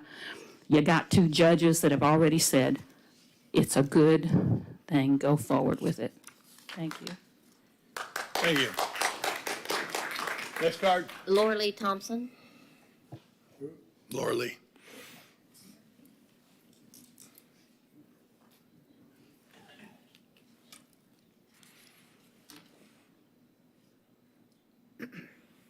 Laura Lee Thompson, 3550 Irwin Avenue, Mims. I don't pay house taxes in Titusville, but I do have a business here, so I assume that I pay some kind of taxes. Probably a lot of taxes through my business here in Titusville. I wasn't planning on being here tonight. I'm actually on my way back from driving down to Grant and attending a hopeful rejuvenation of the Organized Fishermen of Florida's Brevard County chapter. And it was pitiful. It was pathetic. This was once one of the strongest chapters of commercial fishermen in the state of Florida, because we once had one of the most productive estuaries in the state of Florida. And there was about a dozen old men there, reliving their past and talking about how the rivers declined. No young men. And that's because no young person in their right mind would want to get into the commercial fishing industry now. And that's because we've ruined their opportunities, to make a living. So, it's my understanding, and it's already being done, that, if somebody's unhappy with pollution or, anything, they can sue the city anyway. They don't need a charter in order to be able to sue a polluter or the city or whatever. They don't need a charter. They can do it anyway. So, it's all about expectations. When people move here from another state and they move to Titusville, they expect that they can be able to go wading in the river and not have to amputate one of their appendages because they did so. They expect that they can look out their condo window and see a nice blue river and not a green river that's covered with algae. And so I don't think this whole argument, is about the right to sue. It's an expectation that our citizens have. The new people that are coming to work at the Space Center, they have an expectation that they will be able to safely recreate in the waters that surround our community. And in my opinion, that's what this is all about. That's why the people voted for it. It's not because they want to sue the city. It's because they want the ability to be able to enjoy the amenities that we have and not have it be a safety hazard. Thank you. Thank you, Laura Lee. Stan Johnston? Can I respond? Go ahead. 2 seconds. Hold on. Oh, if you don't mind, hold on. For me, it's not really the expectation, and I understand what you're saying. There should be an expectation for people to be able to come over here and enjoy the river, enjoy the waters. To me, the problem is the language as is written. And it's actually something that I talked to Tom and Mike both about. And I actually said to Tom, if this is what you want, it needs to be a constitutional amendment and not a charter amendment. It needs to go for all the state and not into our little Titusville City Charter. I know that he was working on it. I will tell you, I wasn't happy with the language from the beginning. And I talked to their attorney at one point. And to me, being an attorney, this was absolutely irresponsible, because what she said to me was, just pass it, throw it against the wall, and we'll see what sticks. And that was when I started backing up and really just sort of looking at it and saying, what are we doing? Why are we doing it? So I get we need to have clean water. But the question is, how are we doing it? So. Okay, thank you. Can I add to that real quick? Yes, Member Yeah, Stokel. before we continue, I think that's my concern that I'm having too right now is I really am having a hard time understanding what will putting this in our charter actually do. Because what I'm hearing is we already have the right to sue if there's something going wrong. I was asking earlier, we have over $14 million in active projects specifically for the lagoon. This has been, since I've been on council, the lagoon has been our #1 issue. We have always talked about what are we doing for the lagoon. We go over after every grant we can to fix our lagoon. If something happens during a hurricane, what happened at Sandpoint, something with our infrastructure, there are already policies in place right now where we get fined. So we will either have to pay or we have to put money into fixing it. So being here for 7 years now at this point, I have seen a lot of money go out into fixing the lagoon. And I'm really just having a hard time with what does this mean once we put it in our charter? And to the vice mayor's point, one of my fears or concerns would be what would end up potentially happening is we put this in the charter when we already have all of this going on, and now we have a bunch of lawyers potentially coming out, and instead of the money going to the lagoon like we are trying really hard to do, it is now going to be going out to lawyers. And it's going to be the taxpayers, again, that are paying that, because we don't have money. That's the tax base. And I feel like my job being on council is to protect citizens, to give them a safe, clean environment the best I can, and to also be a good steward of their money. And so this is my struggle as I hear you guys, and I've been on council with these people for a long time now, that I know this is our heart and passion. We all live here. I grew up here, been here most of our lives, everyone up here. So we've seen the lagoon go through the changes as well. We're here with you. And I think that's my struggle I'm having, is on this interpretation of what we may feel like the impact of this will actually be. And I just want to add, looking at the charter amendment, it does give the right to sue the city, governmental bodies. So, yeah. And that's a concern, but I also read that as it's not a requirement to sue the city. No. So I'll just leave it at that. It's an open end. Make sure I don't miss anybody. Okay, call card. Stan Johnston.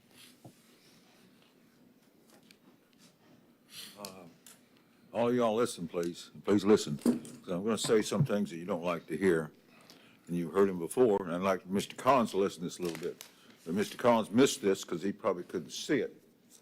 But this is what was in the back wall. And I had it last council meeting and many council meetings. Plus, and it says barbaric crime, spilling millions of gallons of raw sewage and so forth. And I have this also. When I have, look at this. That's spraying women, children, and babies with sewage.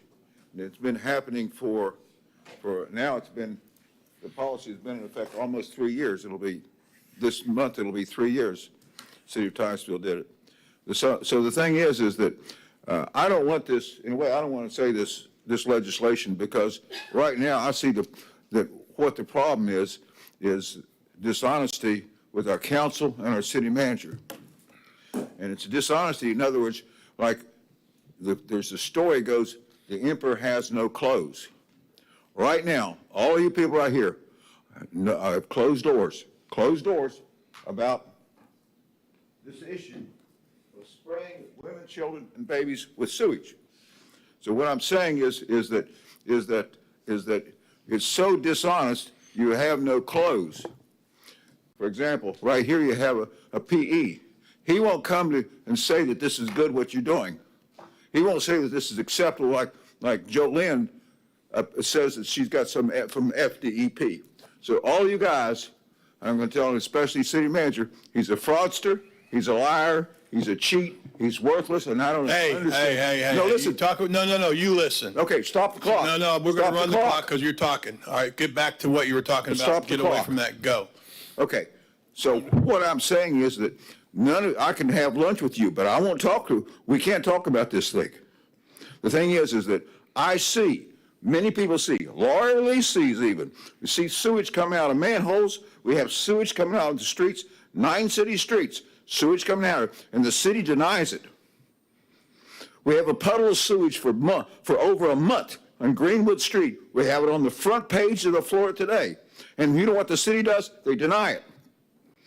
Mr. Cook will not support you, because if he does, you know what I'll do? I'll report to the board, and he'll be disciplined by the board. He knows that.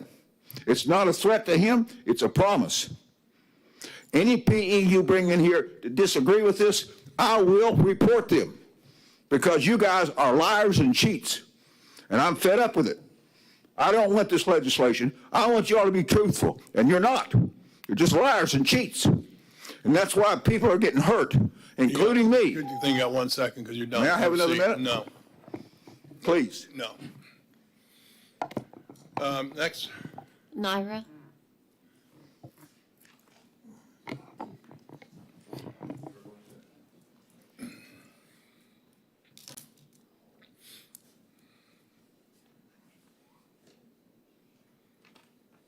Naira Atia, Beechwood Court, Titusville, and I'm here on behalf of Mrs. Maureen Roop, who has asked me to read a statement to you. May I do so? Yes, thank you. Thank you.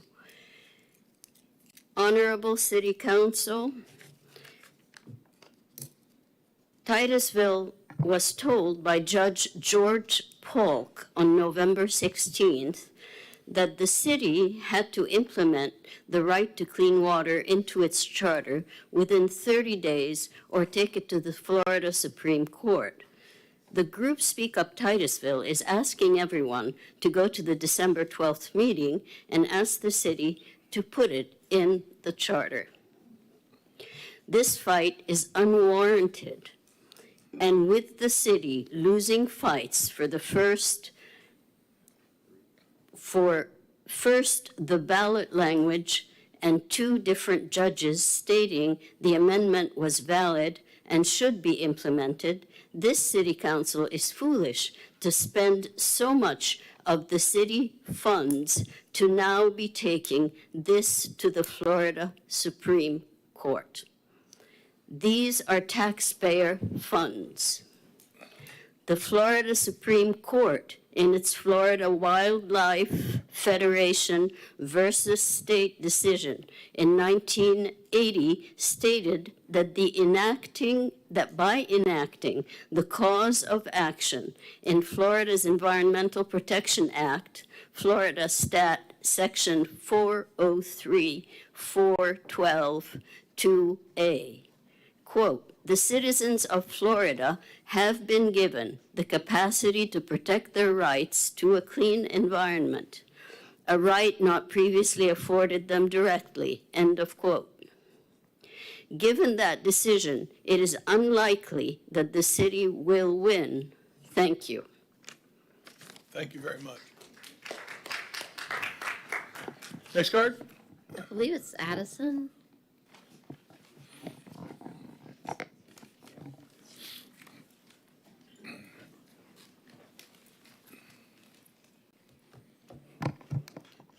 Hi, my name is Addison, and I am a 10-year-old girl who believes in something very important.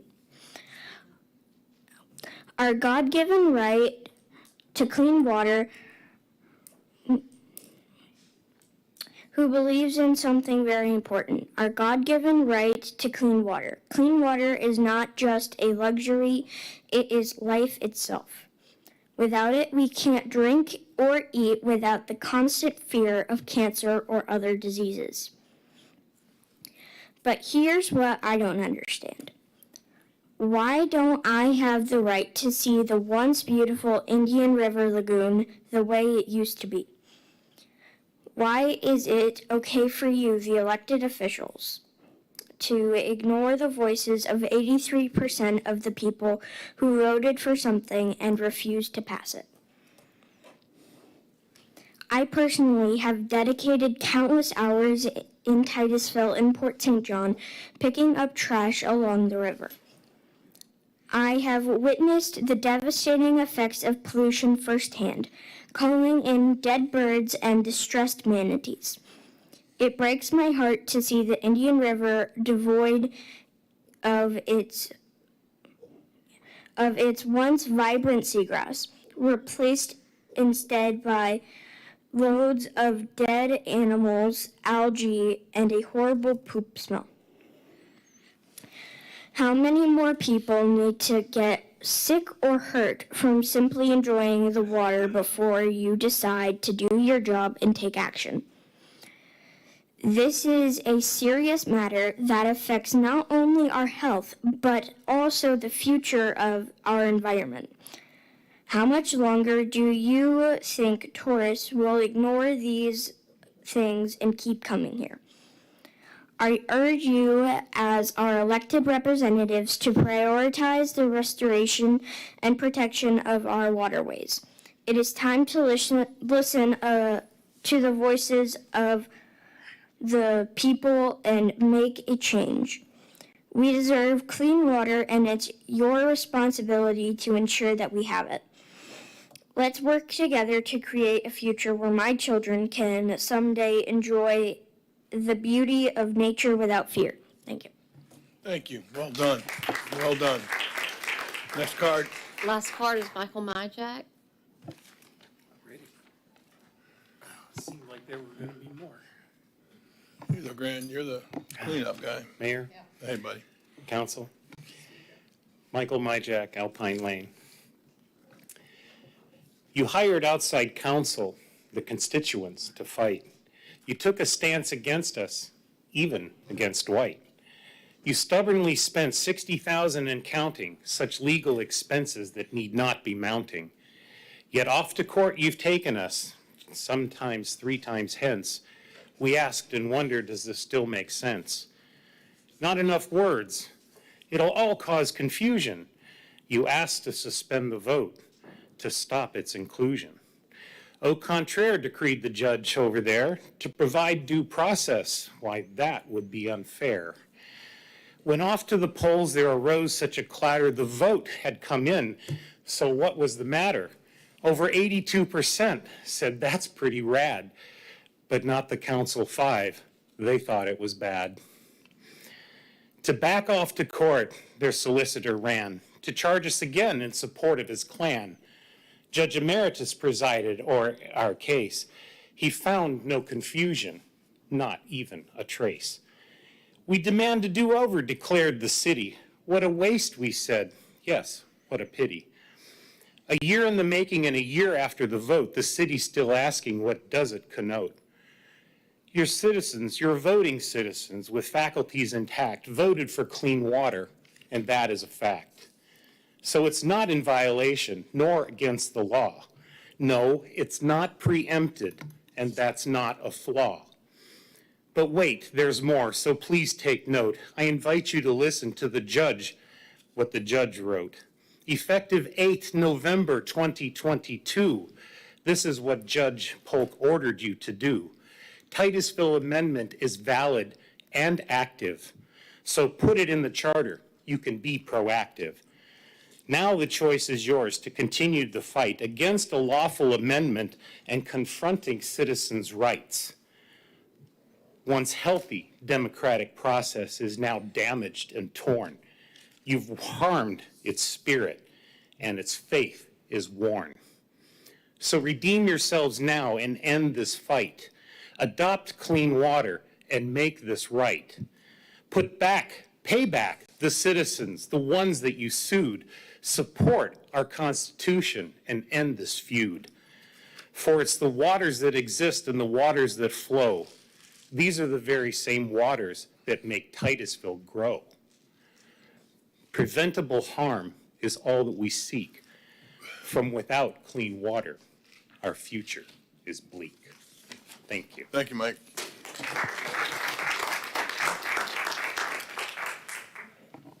All right, that's the last card. City Attorney, anything you want to go with before we call council? No, sir, here to answer any questions you may have. All right, council. I don't know if Mr. Collins has any comments. Gotcha. Thank you. Council comments, Member Stoker, you just wanted to wait till after, or I think you hadn't really gotten in there yet. Yeah, no, mine were kind of just similar to what I said during, I guess, the citizen discussion, and I think that's where I'm just still unclear as to what the impact will be. I am curious about the Orange County case, and maybe this is for you, Mr. Collins. I think you said that would be heard January 18th. Is that guaranteed to have some rationale with it, since one of the things you said were 2 of our judges did not provide any notes or comments as to why they ruled that way? Are we expecting that, does that district, is it the appellate? I don't remember. Do they have to provide some kind of clarification at that time?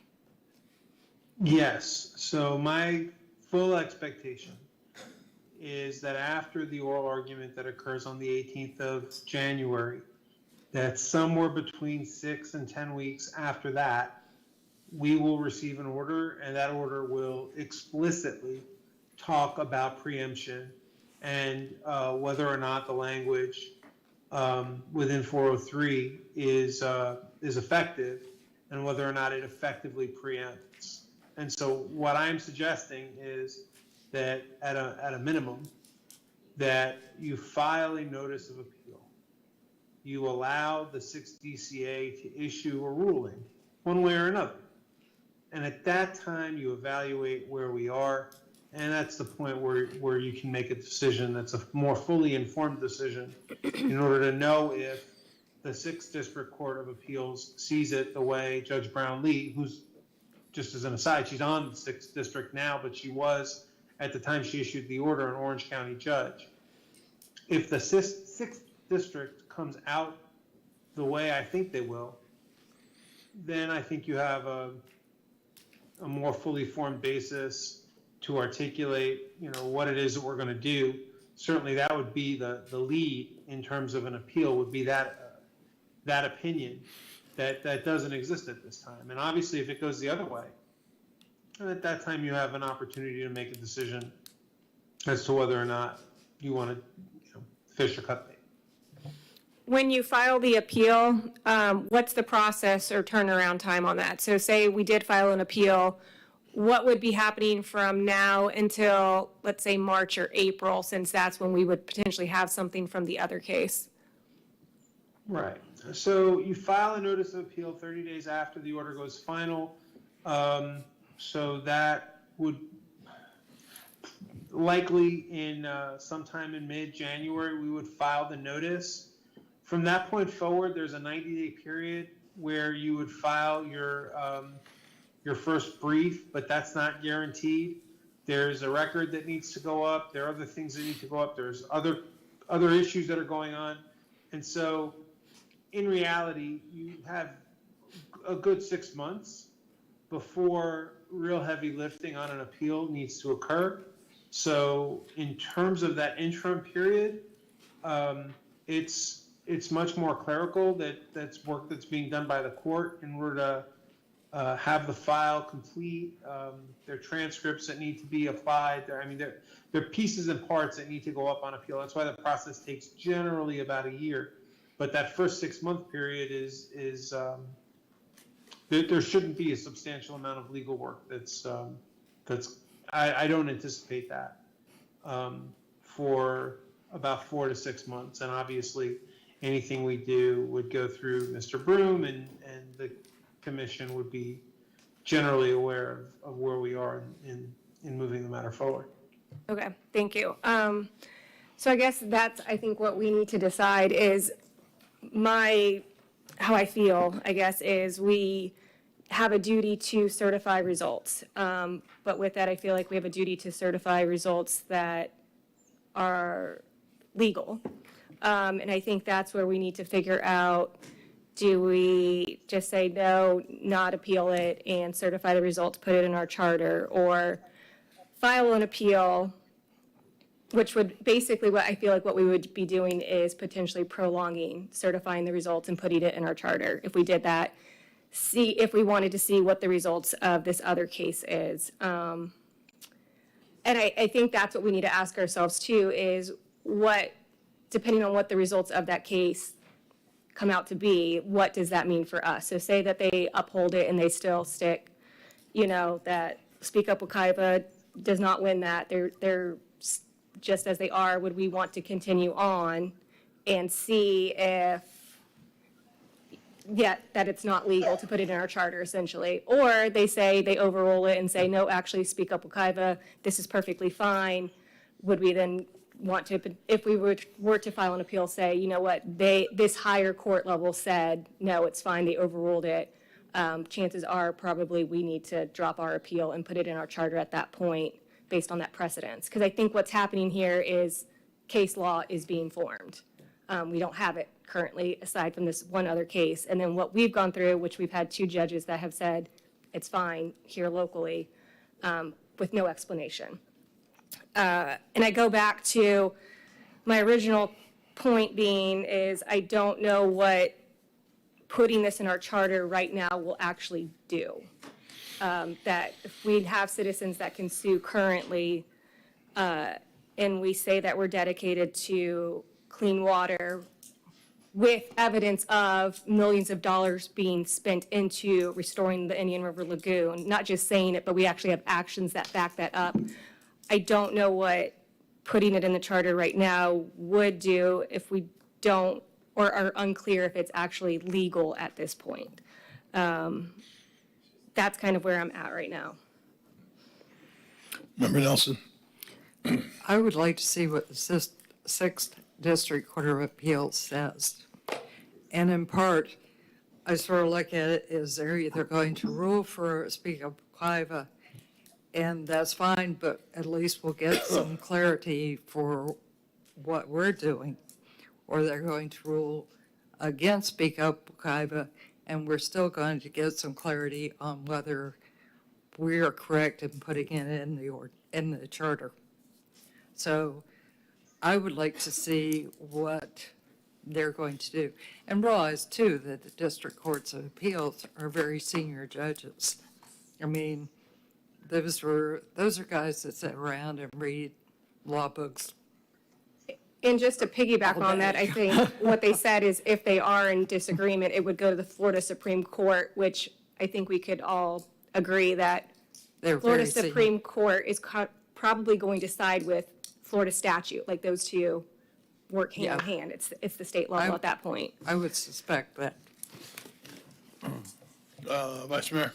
Yeah, all weekend and especially tonight, Samuel and Saul of the Bible came to my memory.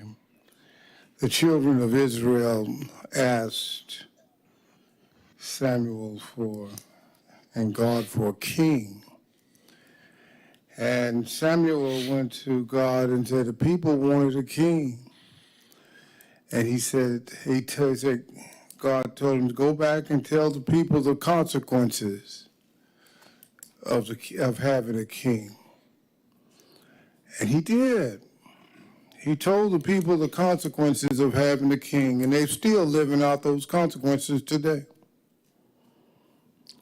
And I have tried to share to everyone that's here the consequences, the probable and possible consequences of doing this. I've done my part. The people have spoken as far as I'm concerned. They may not like what they get in the long run, but my vote is to, when the vote is made, I'll tell you what mine is. But I'm got to the point, you've spoken. You know, several people said that they're willing for their taxes to go up in case someone gets out of hand to defend this. I accept it. I accept it. But I don't know what the consequences like. We don't know what the outcome of this. It has the probability and possibility of turning out not well, and it has the probability and possibility of turning out well. But I've stated my point. And when you call for a vote, I'll tell you what my vote is. Member Cole. I think that we as City Council have a fiduciary responsibility to the citizens of Titusville. And I too have read everything that has been written. I have read the motions that have been made, and I still feel that we cannot afford the type of actions that are going to happen. Now, I agree I think we should go to appeal, my personal opinion, find out what happens in Orange County, and then relook at it and see where we're going from there. I think we would be remiss as members of our city council who are supposed to be here to protect the citizens of Titusville if we did not do that. I'm going to go ahead and say that when this first came up and we were advised and informed of the Orange County issue over there, I'm not even sure what to call it, by a city attorney, rightfully so, that, and it came when we were supposed to certify the election, and we certified everything except that. I felt okay about that because I said when I did it, all right, and when I voted that way, I said we have two responsibilities as a council. One is to make sure it gets on the ballot. You earned that. You worked your butt off. We got it on the ballot, yes. But then we also had to make sure that it was judicially clarified, judicially approved, judicially legal. And I remember what I was looking for, and I know everybody talks about we sued this, we sued, I didn't sue anybody. I simply was waiting for somebody to say, it's okay to put in the charter. And when we sought judicial input, we went to court. And the court said, you can do that. It sounds like the guy didn't say anything, any explanation. I don't like that part of it. But to me, we as a council did get judicial clarification. Whether this guy, by whoever lawyers feel like, in my game, he's a terrible referee, he cost us the game, he wouldn't tell us what happened. Okay, I get that. But we did get judicial clarification. And so then I think it's an automatic thing you do in courts. Again, I'm not a lawyer, but apparently you appeal to, not appeal, because that's not what we did. It's a rehearing. And make sure everybody knows, we never voted for an appeal. We didn't vote for a rehearing or anything else. That happens. That was an automatic. But no lawyer generally thinks that's ever going to happen. And I'm not sure it would have if it had been the same judge. So I go back. I needed some clarification because I was told this could be unconstitutional and we can't put something unconstitutional into our charter. I may be using the wrong word when I say constitutional, but that it might not be legal to put in our charter. So I needed, and to be, as Member Cole just said, we owe it to our citizens to make sure that it's clear and clarified judicially. And it was. Again, I'm not saying everybody agrees, doesn't matter, but it was. It was twice with two different judges. So I don't think anybody can come back to anyone who goes that way and say, you didn't get clarification. I think we've been in the courts twice. And I think both judges, whether it's agreed upon, whether our lawyers agree, we agree, or whatever, I had two responsibilities that I stated clearly.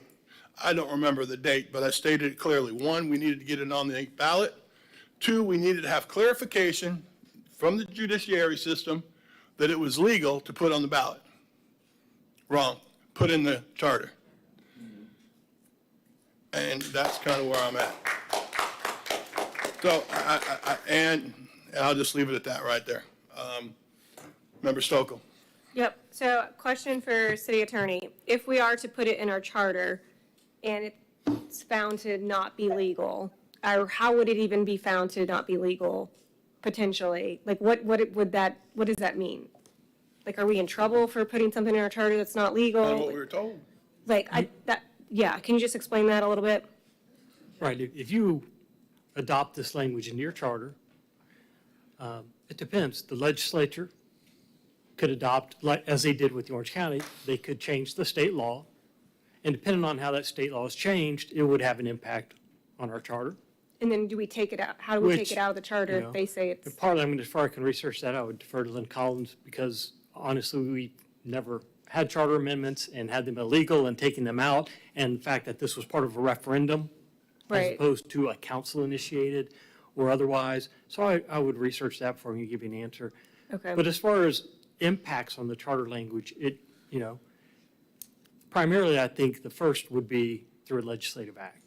It could say it's illegal. There could be another challenge. As I started this to begin with, we didn't view this as, and I think the council has said that, this wasn't a fight. This was, we want to make sure our charter language is legal. That's it. That's what I We want. use the word sue because it's a lawsuit, but it's a declaratory decree saying, Judge, is this language legal? And we had valid, in my opinion, concerns based on the language of the statute and based upon another case, the only case that was, I would say, on point on the issue. So it is important because we take that oath to make sure we follow the law and the Constitution.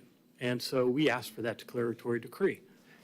I agree with you, it is disappointing that we don't have an order that clarifies why this language, which is very Absolutely. similar, is not telling us, because there is a concern that whether it's a different group out there doesn't like the charter language, wants to initiate litigation or come after it. Really would be nice if this language is in our charter to be able to defend it by saying this is why it's different. This is why this language will withstand. This is why it's not preempted. And again, unfortunately, I just don't have that language. So to answer your question, one of the reasons we do this, as you said before, the statute provides a right to sue for pollution to citizens under that statute. It wasn't just the right to sue, period, but under that statute. And there are protections, and you can go after those evildoers or Bad those who actors. pollute, okay? Those rights are there to sue. And we cannot have greater rights in our charter that the law doesn't already provide. We've covered that. So yes, it'd be nice to have those rights reiterated in our charter, provided they don't exceed the rights by general law, and understand that that can be well defended. The fact that, as you said, the appellate court is looking at it, I hope, sometimes you get a PCA, which means they don't even think there's an issue and they just don't write an opinion because it's so clear to them. But I think this would probably stay to be a decision from an appellate court that hopefully would clarify those preemptions, not only to the right to water, but the other part about the citizens and having preemption under that by granting rights greater than, because if we put this language in our charter, it would be nice to have some appellate court decisions that I could rely on to defend that language. That being said, that's why I didn't view that as, fighting or a lawyer's better than others. It was, here are the arguments, Judge. I just wish we had better clarification. As far as, to answer your question about impacts that in the future that may affect our language and what we can do to remedy that, I'm going to defer, as Mr. Collins said, this is kind of his wheelhouse, and we've hired him to give him advice, so I would ask your turn. Do you need me to repeat the So- question? I just want to be sure I understand. So in terms of what happens if a future court invalidates? Yeah, so say we put this in our charter, we certify the results and we put it in our charter, and, this Orange County case goes and it still stays. It's in our charter, there may be a lawsuit, there may not be, what happens? Does it just stay there? Does the state potentially step in? And if they do step in, do we have to do something? What does that look like? So any number of things could happen. So one of them is nothing happens and it's a dud. Another thing that could happen is that litigation can ensue.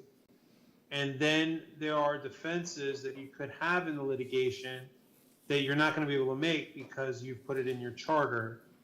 So you lose those defenses in terms of being able to say that it's unconstitutional. I mean, we've argued that it's preempted. So when if you drop your appeal and another group comes by and sues over this issue, it's going to be very difficult for the city to argue preemption because it didn't take the matter up on appeal. In terms of what happens if a court strikes it down, it's still in your charter. So what you could have is charter language that's ineffective. But to some degree, whatever you do, you're going to find yourself in litigation here, because this is a charter amendment that effectively invites others to file lawsuits against the city, or provides rights to others to file lawsuits against folks that, for whatever reason, are found to have polluted, which would inevitably lead to some level of claim against the city, which would force you to spend money on attorneys. So regardless of what you do as the attorney here, you're going to need attorneys to deal with this and bring this to a head one way or another. You good?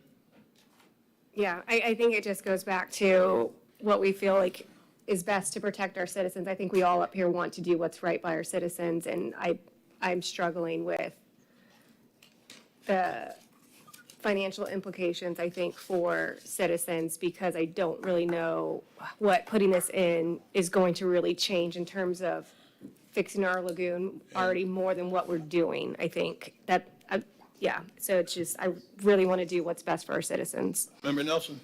So another point to sort of ponder is right now, this is basically a local environmental protection issue. And under the statute, it says that those have to be approved by DEP. So what is the impact if FDEP doesn't approve this?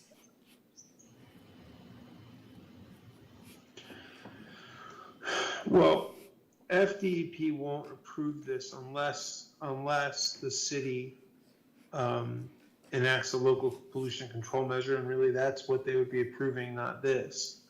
I don't think, I mean, I don't want to speak out of turn, but I think it's fair to question what FDEP would approve under the circumstances. Seems to me, on my own reading of the charter amendment, that, for example, if FDEP issues a permit and the permit has some exceptions to some pollution rules that apply statewide, that the charter amendment language theoretically would exceed it, and you could have a conflict between the charter language and DEP, and then all of a sudden in Titusville only, DEP gets sued.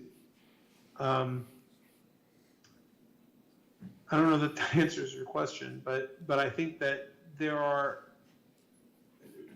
there's like a Russian nesting doll of different issues that will arise if this is enacted in its current form.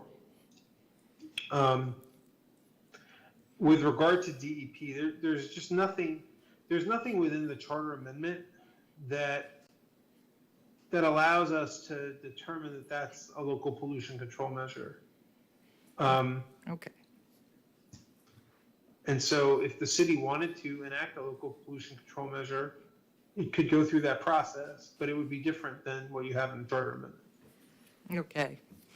I think for me, I need answers, and I need to know what impact we're going to have. I need answers. Unless you have a crystal ball, we're not going to know those. I mean, we're simply going to have to vote based on whatever you're going to base it on. And I think I would like more answers from the city attorney as far as if we were to put it in our charter, what would be the process if it's found for some reason the state says we can't do it, or what would be the process for, can it be removed? Because I don't want to be responsible for putting something in that was not legal, essentially, and that's stuck there. Let me stop you there, though. How responsible are you when two judges already said it was?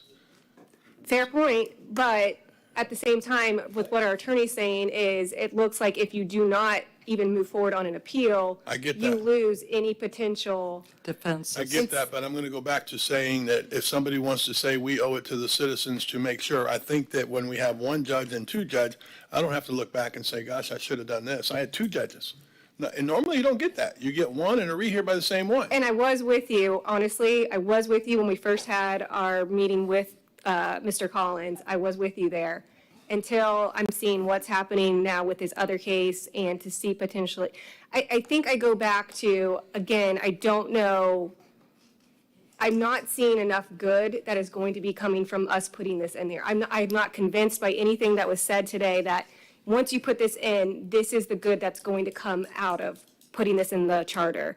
What I am seeing is a lot of ambiguity, like unclear, clear as mud, as far as if we go ahead and put it in now, I don't know how we would potentially take it out if we're supposed to take it out. I don't have those answers. And I think for me, if I move forward with the appeal process, what I did here is we can back out of the appeal at any time. What I did here is it won't be until 6 months until something does happen. So I'm not concerned about financial costs at that point.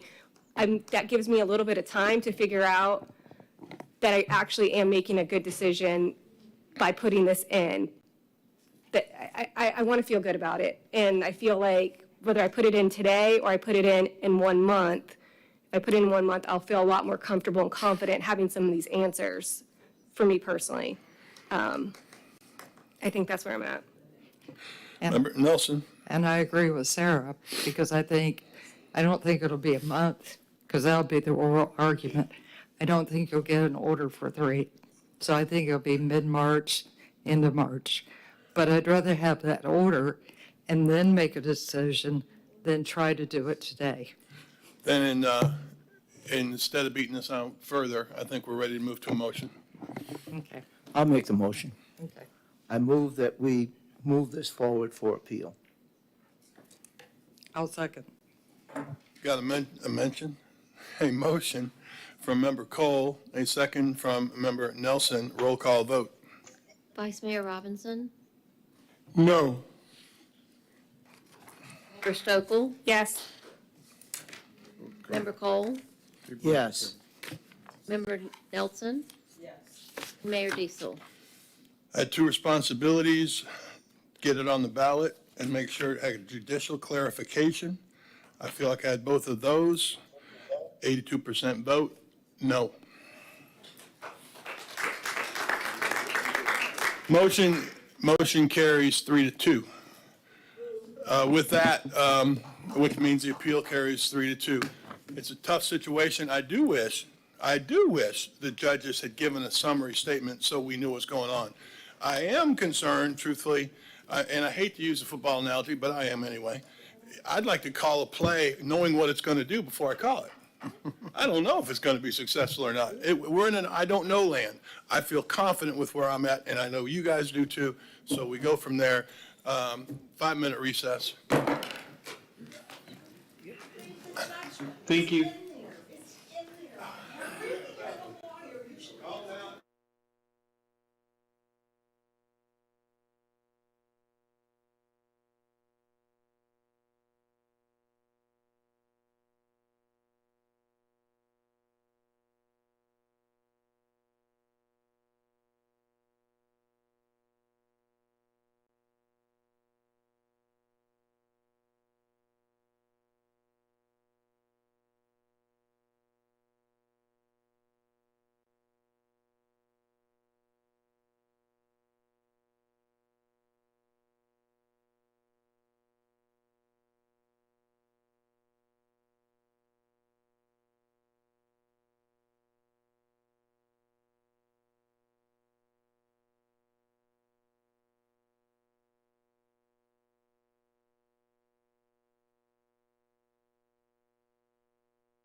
Okay, there we go.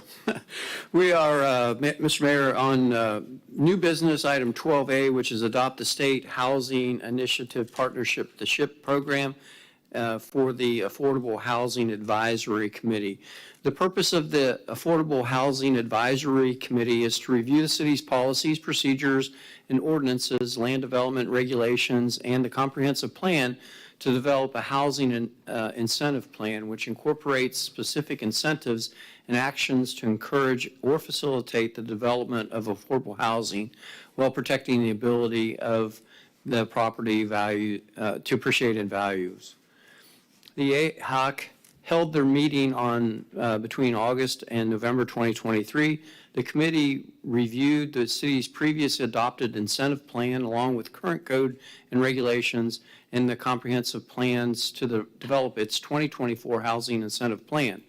The overall consensus of the AHOC was that the city's current codes and regulations are generally adequate, and all of the previous incentives that have been implemented and working, but there's still room for improvement when it comes to affordable housing developments. So for the 2024, the AHOC committee recommended several incentives that are in your packet, and staff is here to answer any questions that you may have as we're requesting you approve the Affordable Housing Advisory Committee's 2024 SHIP Housing Incentive Plan. Thank you very much. Staff, anything? No program here?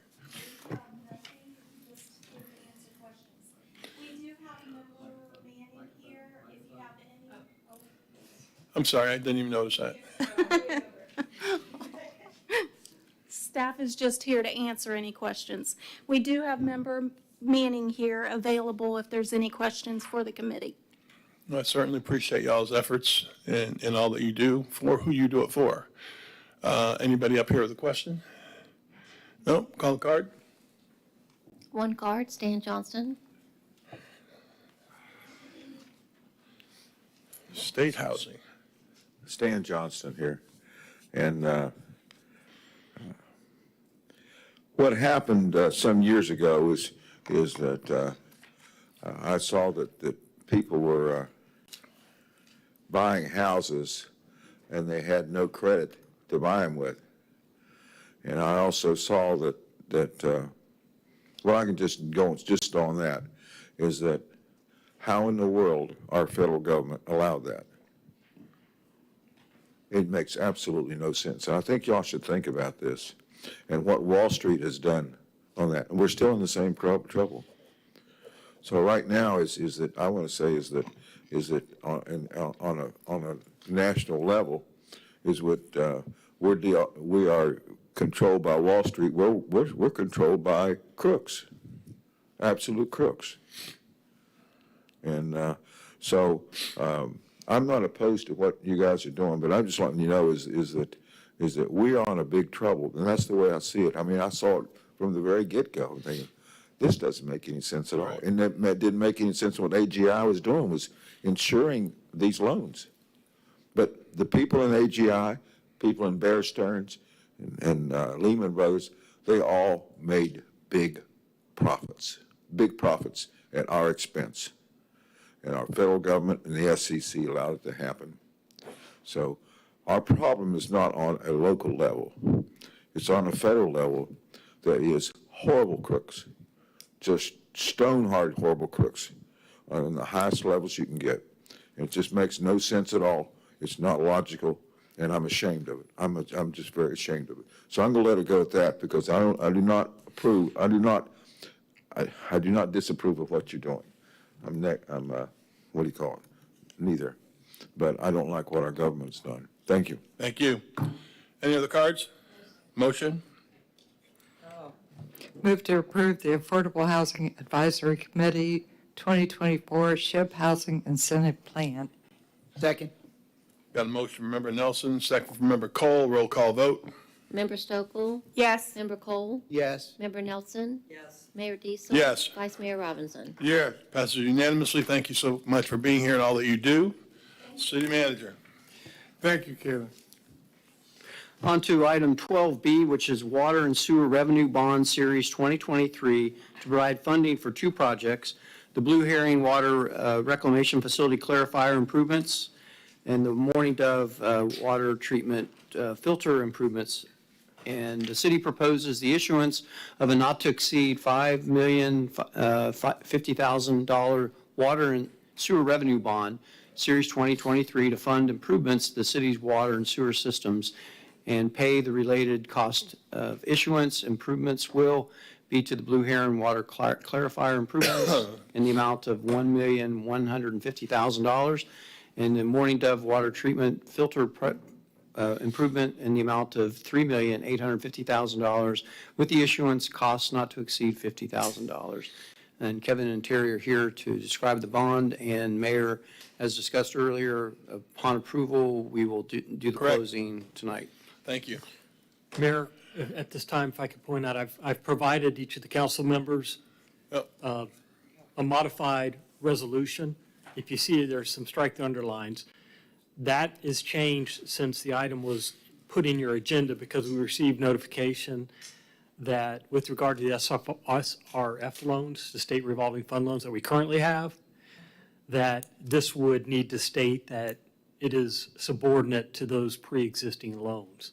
So you'll see some language in there throughout that addresses that subordination issue. That if you have any specific questions, I'm sure a finance director or a bond counsel can answer them. But when you approve the resolution, we're asking, and the bond documents, we're asking that you approve them as on your desk modified. Okay. And go ahead. I'll let you go, Vice Mayor. Yeah, I just had a couple of questions. Is that it says it's the maturity of this request is in 10 years. Is that, will we have this loan paid off in 10 years? Yes, sir. And we have the ability to pay it off sooner if we want to. Okay. Now, I know that, I believe, I don't know, could we have gotten a better rate than 4.66 last year versus this year? Or maybe delaying it to the middle of next year? This is Jay Glover. He's with PFM. He's our financial advisor. Thank you, Mayor, council members. Jay Glover from PFM. We are the city's financial advisor, so we advise on debt-related matters. And I think the short answer is, probably a year ago today, interest rates would have been lower than they are right now. And we have seen interest rates start to decline over the last couple of weeks, given some of the potential Fed action that might take place or lack of action that might take place tomorrow. So, I don't have a crystal ball as to where rates might be a year from now or 2 years from now or 6 months from now. But one thing to keep in mind, and this might be more in Kevin's kind of wheelhouse, is, if you defer financings like this, you also defer the ability to implement the capital projects, and those cost of capital projects has been increasing significantly as well at the same time. So there's a fine balance there as to when you actually lock in the, the capital cost as well. So again, the 4.66% interest rate is locked in as we sit here today, and if interest rates would decline in the future, say 2 years, 3 years, 5 years from now, you would have the ability to refinance this loan by paying a 2% penalty. So there's a chance if rates do decline, you could actually refinance or refund this loan like you might a home mortgage to lower your cost as well. So there is some flexibility built into the loan. You're not necessarily locked in for this full term, 4.66 for 10 years. All right. And you guys have a presentation of sorts or just questions? Okay. Yeah, my biggest concern as we went over this in the other meeting was with city manager and city attorney, I should say, like there's another meeting, was the explanation of how this was going to be paid. That's a lot of money. That's a big number, one of the bigger ones I've seen. And I felt very good about the explanation, including the bonds, ARPA money, and loans. And, Yeah, just as a reminder, in our budget, we're using capital, we've used SRF loans, we've used ARPA money, and this is the first debt that we've had to really put out, and that was all part of the overall plan. And Terry will tell you that debt is not bad on a long-term project like this. Okay. Council, anything? Terry was going to speak. Member Nelson? You were going to give us an explanation. I was just going to let you know that speaking with Kevin, and these projects, they're a pretty short term, about a year on these projects to get them completed, and looking at the cash flow. And speaking with Jay and bond counsel, it was decided that this was in the best interest of the city to go ahead and finance these two big projects because they will be done relatively quickly. So that's a lot of cash out at one time. Okay. Very good. Cards, please. One card, Stan Johnston.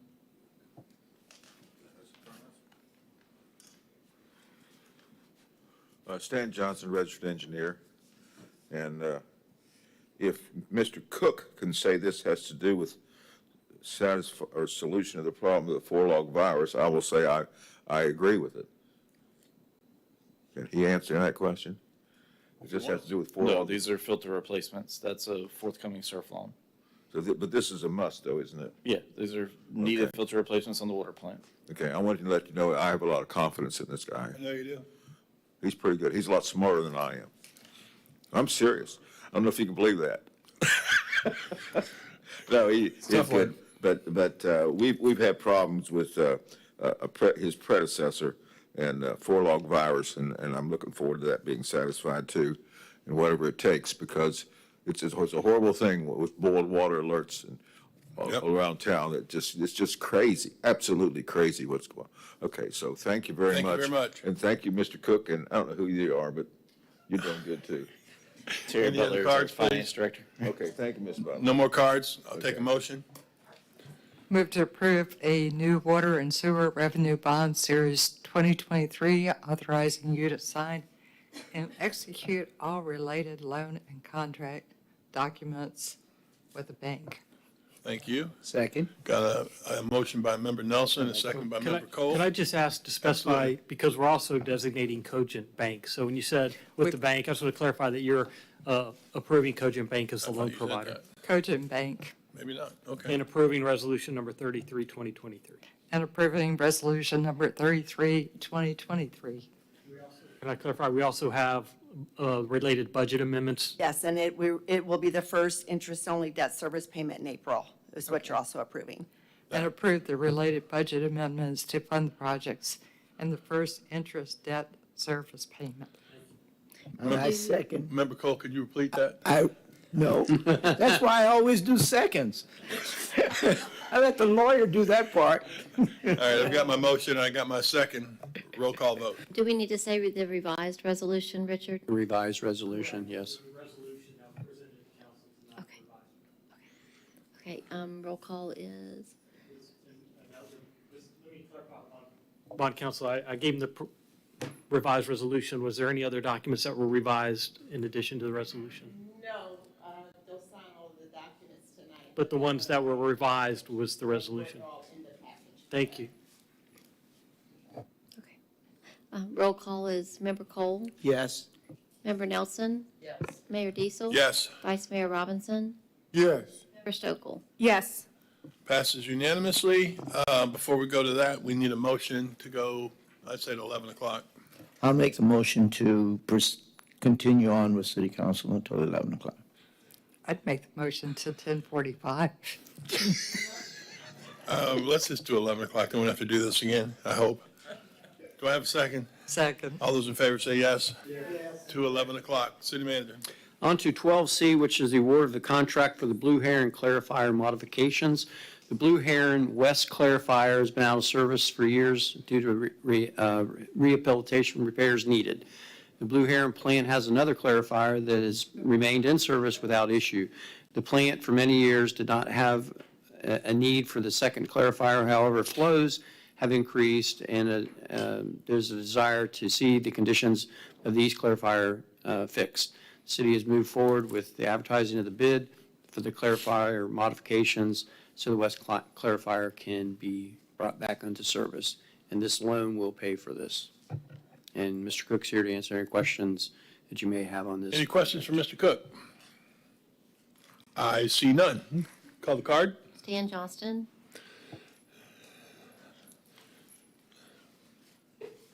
Well, I think you understand, I'm Stan Johnson.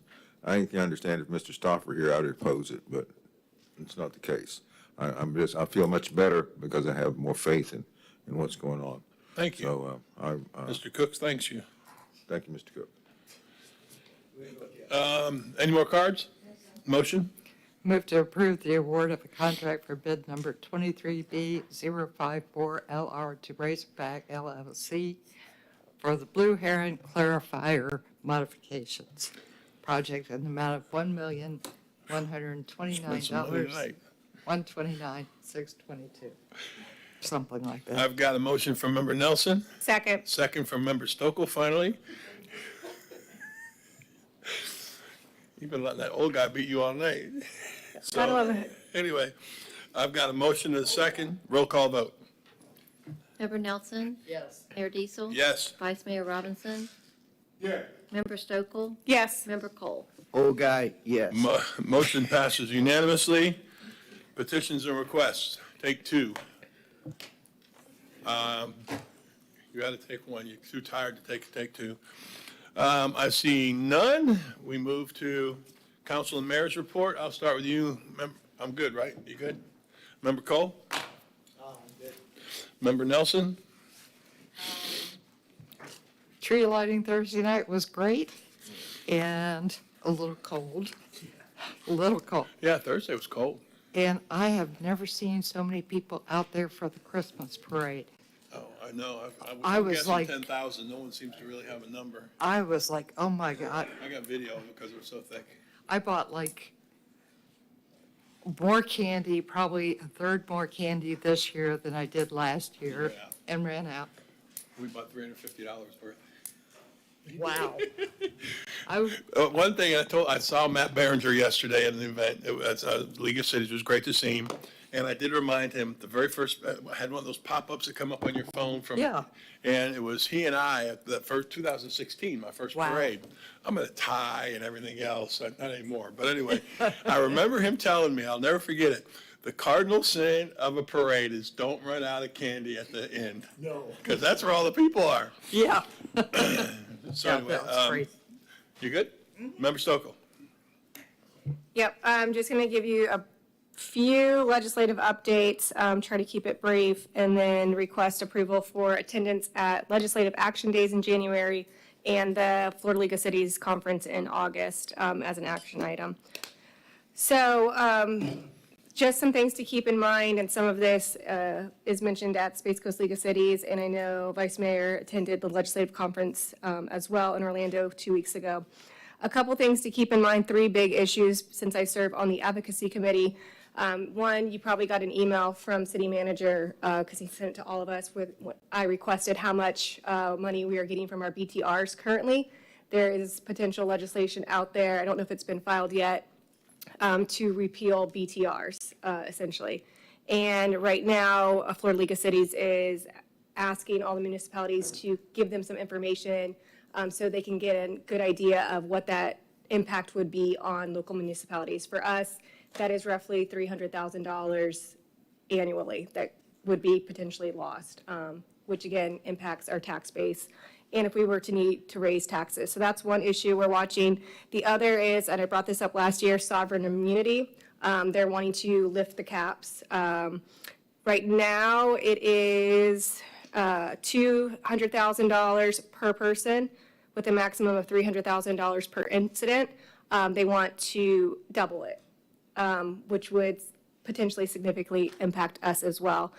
So that is actually a big issue in the advocacy committee, and it is the number 2 issue, I think, that we have in the land use committee meeting that I serve on.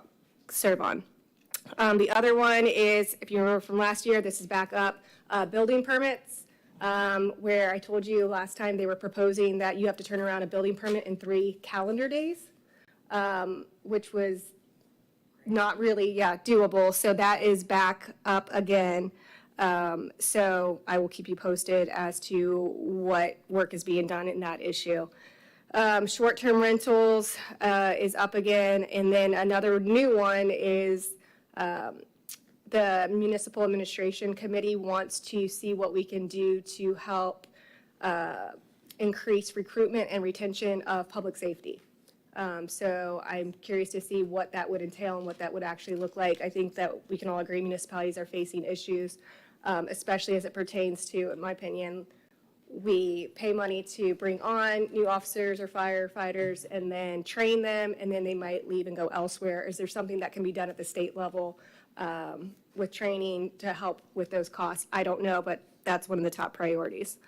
And that is all I have for the legislative issues. And then, as I mentioned, I would like to, we do need a motion to request approval to attend legislative action days in January and the annual conference in August. And then, Vice Mayor, I don't know if you want to tag on that, because I know you've been coming to the meet. I would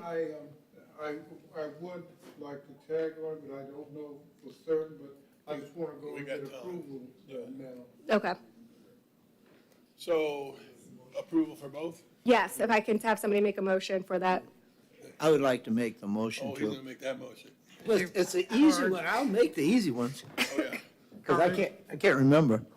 I'd like to make a motion to. Hold up a second. We're Oh. gonna make a motion to vote, I guess, our perennial card holder. I think if we're going to send Sarah there, I think we ought to feed her.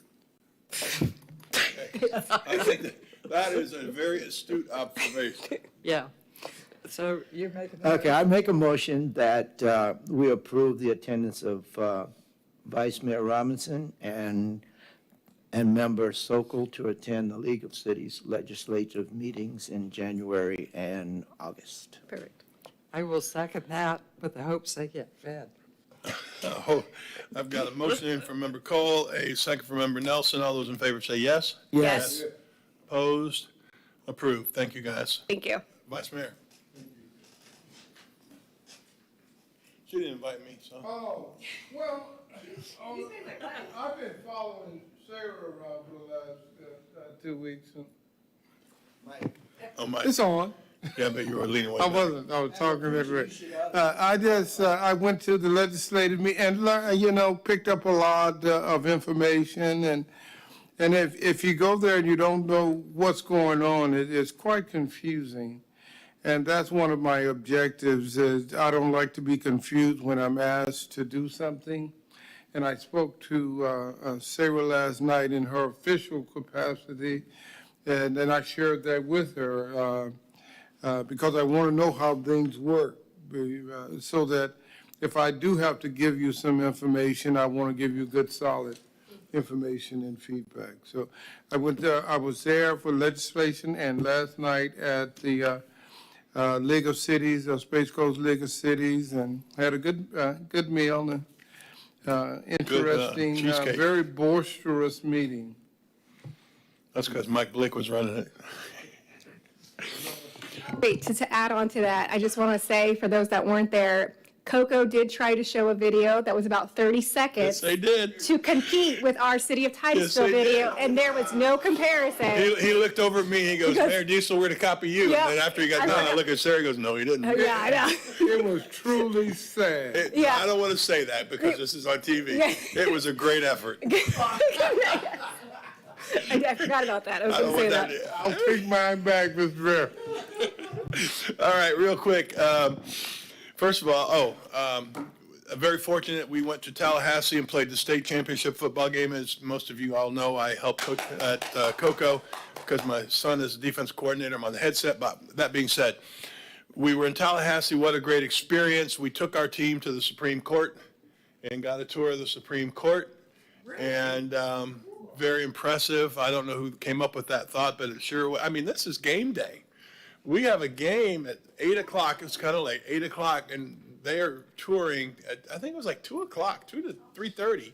They're touring, which was probably good to take your mind off of the attention, but what a great event that was for them. Anyway, so they did that, and we've already mentioned it up here, but I kind of wrote it down. You want to see who our citizens are, come to the Titusville Christmas Parade. We probably had, I'm guessing, city manager's guessing 10,000, I don't know. It was a lot of people. And they were there at least at 3 o'clock and some earlier. 3 o'clock, yeah. So, I mean, it's unbelievable. I look at it as the people are, it's almost like the Grinch Who Stole Christmas and the people come out no matter what. Our people come out no matter what. They were so excited. I got video only because I wanted to show, they're 8 deep. So that was just a lot of fun. It's always an honor to be in the parade. And since this is our last meeting before the holidays, I certainly want to say for myself and the council, and I'm sure you guys all agree, Merry Christmas, Happy Hanukkah, Happy Kwanzaa, Happy New Year, mostly just happy holidays, and enjoy that time with your family and celebrate the reason for the season. With that, Merry Christmas and Happy Holidays and Happy New Year. Wait, sorry. One more thing. Just because I won't be able to talk to you guys about this, with the right to clean water, as I know that was a long part of our meeting, just to clarify, I am very much open to dropping the appeal once we find out more information. And that's what I kind of wanted. For me, I wanted to buy a little bit more time. So don't think that just with my vote, it's like, oh, well, this is what we're going through. If, as we're finding out information on our own, please, I would encourage bring it back, since obviously we can't talk with Sunshine Law. My big issue that I want to find out is if it were to go in the charter, what would it take to potentially take it out if something is found later? So I will be investigating that, but that was something that was reassuring to me, is just knowing that we could drop the appeal at any time. So I just want to say that, since I won't be able to say that to you guys. You can outside of our you can go tour the Supreme Court too. I know, exactly. Actually, that would be cool. I know. Reverend Nelson. I agree with Sarah. For me, I wanted clarification. I wanted information. I wanted some judge to make sense of it and make it clear to us. And we just didn't get that here. I don't disagree with any of that. I don't. And I said several times, I'm very disappointed that judges don't feel like they got to explain anything. I didn't know they had that opportunity not to explain anything. I've never heard of such a thing. But that being said, I explained where I was, and I remained there. I felt my vote was correct when we voted not to certify that, because we needed clarification. And I felt like, of course I did, I voted that way. I thought my vote was there because I thought we sought that clarification. If it didn't come across, that's not our fault. This is the first time that I've seen an order that did not explain a vote. That was terrible. Yeah. And I think everybody's sincere in where they're headed. We good, City Manager? We good? Yes, sir. Just on behalf of the staff, 587 employees, we do wish you Merry Christmas and Happy Holidays. And Officer Cruz has assured me, as part of his New Year's resolution, that he's going to work out next year. So we're all looking forward to maybe him pumping it up a little bit. So Merry Christmas to you all. I was trying to figure out, on the hospital board, we get gifts at Christmas. I haven't seen my gift from the city yet. This man's talking about gifts down there. Oh, Anyway, City Attorney, I know you had your part already, so. All right, with that, Merry Christmas, Happy Holidays, meeting dismissed. Meeting adjourned. I always say dismissed.